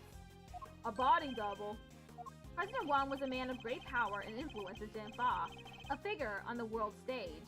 There must have been countless attempts on his life over the years, such as the one at Gorg Lake only a few days ago.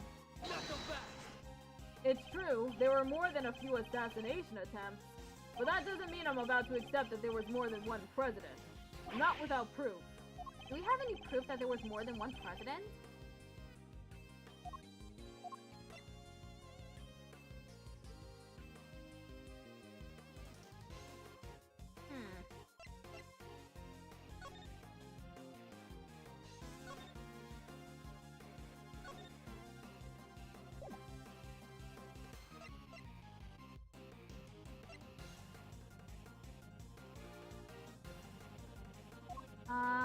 Do we have proof that there was more than one president?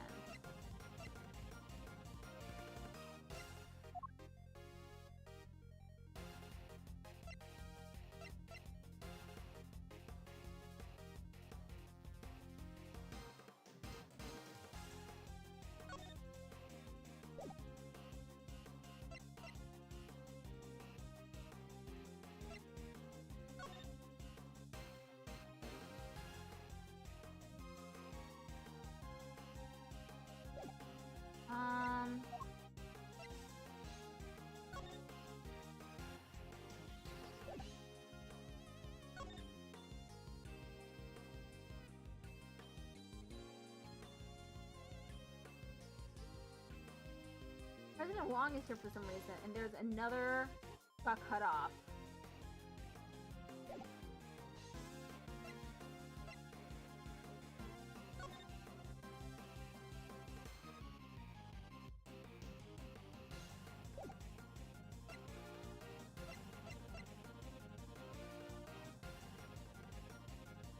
Do we have any proof that there was more than one president?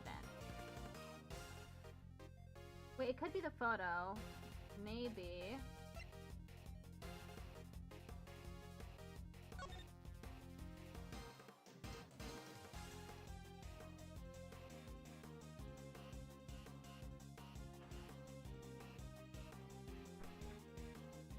It could be this photo. Or it could be this, and there's another. His face looks a little bit different. Yeah. Okay, I'm gonna try the photograph first, and if that doesn't work, then I'll try the final call, and if that doesn't work, then I'll try child's drawing, and if that doesn't work, I'm gonna try the victim's shoes. Take that! This proves it, surely. You have to agree that there were two presidents now. Sorry, but I don't. Not based on that, anyway. Long G says. Bad proof has no mouth. In other words, meaningless evidence can tell us nothing. If you could prove that he'd ever been in two places at once, that would be pretty good evidence that there were two presidents, right? It would. Let's look over the evidence again and consider the facts of the case. Typically when the music fades out after you present it, that means it's correct? Yeah. What you're saying is impossible. There can't have been two presidents. God. College drawing.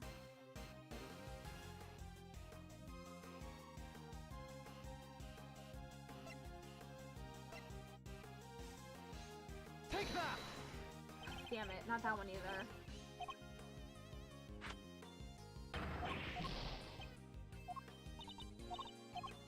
I think there's a cat outside meowing. Let me take off my headphones for a second.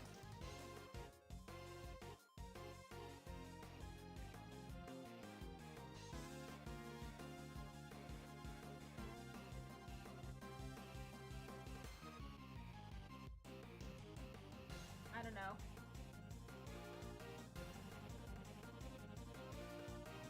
I could have sworn I heard something. Take that! Okay, it wasn't the victim's shoes either.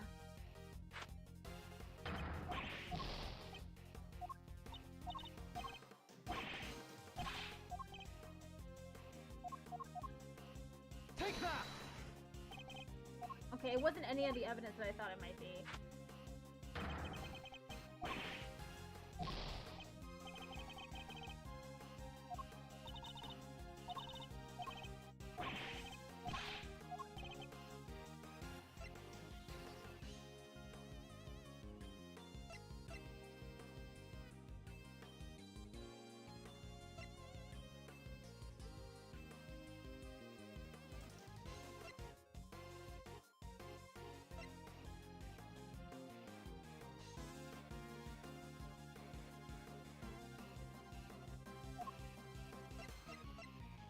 So confused. What could it be?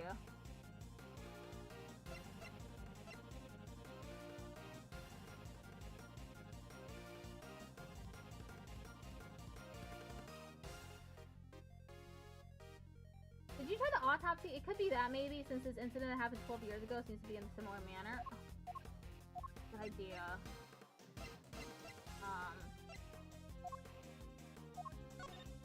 We only have the autopsy stuff from Mr. Alden's autopsy.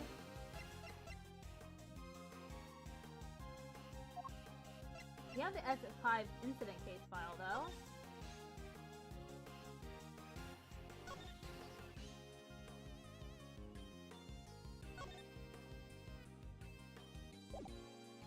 All the way to the left? What?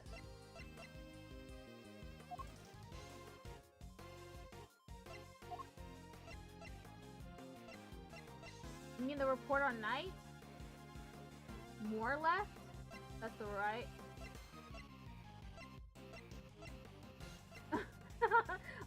sorry, Twitch chat is 5 seconds behind. Left. It is not on the screen. Oh, this autopsy report. April 5th at approximately 11 p.m.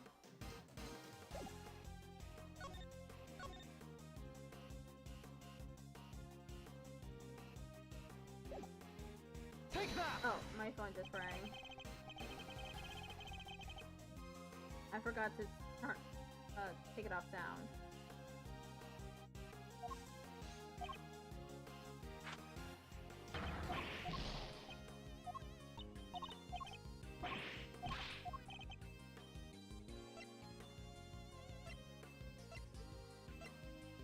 Take that!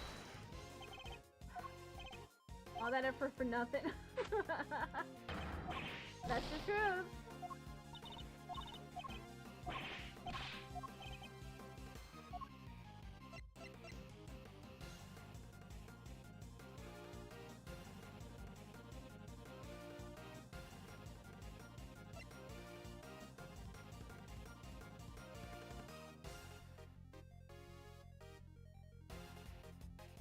Take that! The statement? I'm gonna lose this.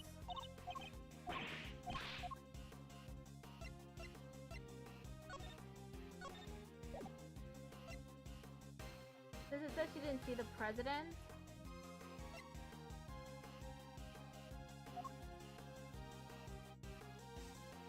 Take that! It wasn't that either.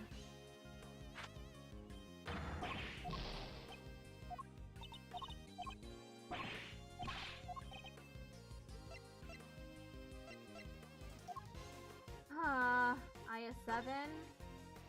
Why do we still have this?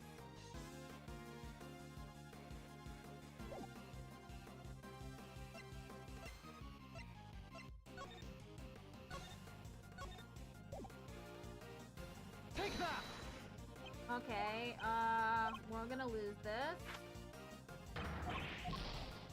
Damn. Dirk! Dirk!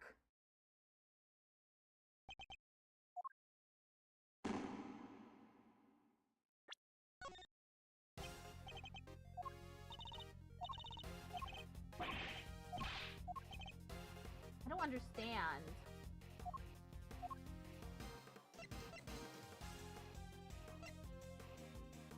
We still don't know who was in the red raincoat, by the way. They did not need to go this hard on a game over.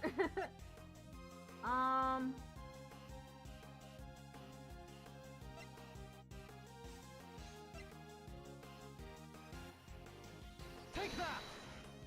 I don't think he's noticed the contradiction staring him in the face. Or is he just unable to accept it? Oh, I just got it! With the case file. President's presence at embassy until midnight confirmed by Da Long Long. President Wang was supposed to meet Amelie Fen at the orphanage at midnight. Victim was struck on the head and died at 1 a.m. on February 10th.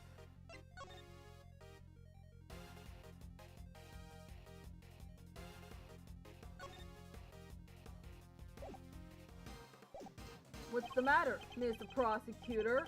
You're pretty quiet all of a sudden. In Amelie Fen's recording, she asked the president to be at the orphanage at midnight. But it shouldn't have been possible for him to be there at that time. Huh? How come? Because he was supposedly still at the embassy. With your father, Agent Long. Though he had noticed. The only way he could have been in two places at once is if there were two of him. Oh, woo! So the real president, that was the one who died 12 years ago? I think it might have been. But why? And who? Who would have hired Candace to murder the president? In order to figure that out, we'll need to look again at the piece of evidence we recently discovered was a fake. The fake evidence. What was it again? Take that! The picture taken with Mr. Aldown's camera was staged sometime after his murder, and Mr. Aldown was murdered because he witnessed the president's assassination. In other words, the photograph, too, must have been taken after the real president's death. So who is the president in the staged photograph? The body double. Nothing else makes sense. I believe the president's double had him killed so that he could take his place permanently. And Excelsior's winner and Fifi LaGuardia helped him do it. Wait, you don't even have a body to support your theory. Are you telling me it magically disappeared? Objection! No, in fact, we know exactly where it wound up. The president's body was here the whole time.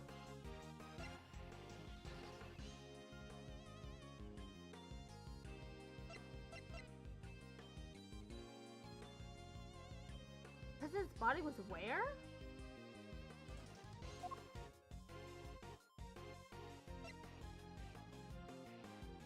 Was it the monster footprints?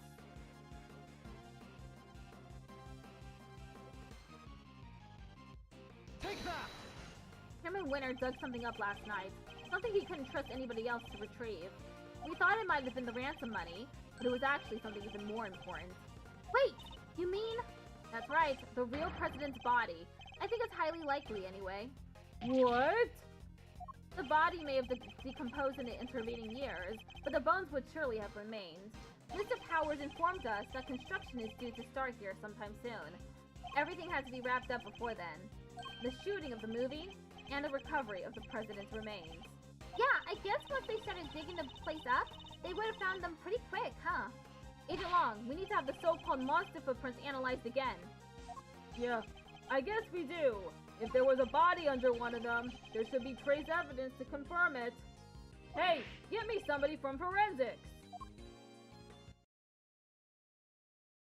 Sir, presenting the findings of our analysis, sir. Traces of human remains were found in the dirt, along with other signs of a body having been buried. Grr, so it really was him? Bones were also recovered from the home of Excelsior's winner. The physique looks to be about right, and dental and medical records are a match. It's him, no doubt about it. So, as suspected, the real President Long was killed 12 years ago, and the SS5 kidnapping was in fact a homicide. Wow! So it really was a murder, huh? This case has taken so many twists and turns, I'm starting to lose track. Yes, perhaps we should summarize our findings just to confirm that we understand everything correctly. Good idea! Let's go over everything from the point where the president arrived at the orphanage. This might be a good place to start. To stop, actually. Because we'll have a nice summary of the events that took place at the very beginning of the stream. We're also still just in the middle. Like, is this game fucking serious? Tomorrow is Wednesday. So yes, I'll be streaming this on Friday. So tomorrow is going to be Need for Speed. Thursday is stenography practice, and Friday is more Ace Attorney.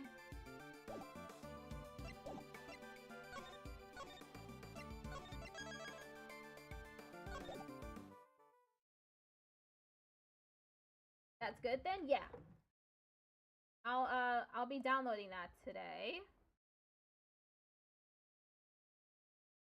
Let's see. It's good? Yeah. Let's, Saki was probably streaming again. Let me check to make sure that he's streaming. Where's Saku? He's not streaming today? That's weird. Okay, well then we're going to raid the Space Jays.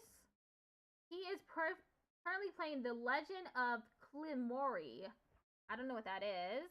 Let me know if you need any help. Okay. The Space Jays. I trust the Space Jays. I gotta go. Bye! Thanks for sticking around for so long. And for testing out the YouTube overlay. Goodbye, everybody. See y'all tomorrow for Need for Speed. Our special third game.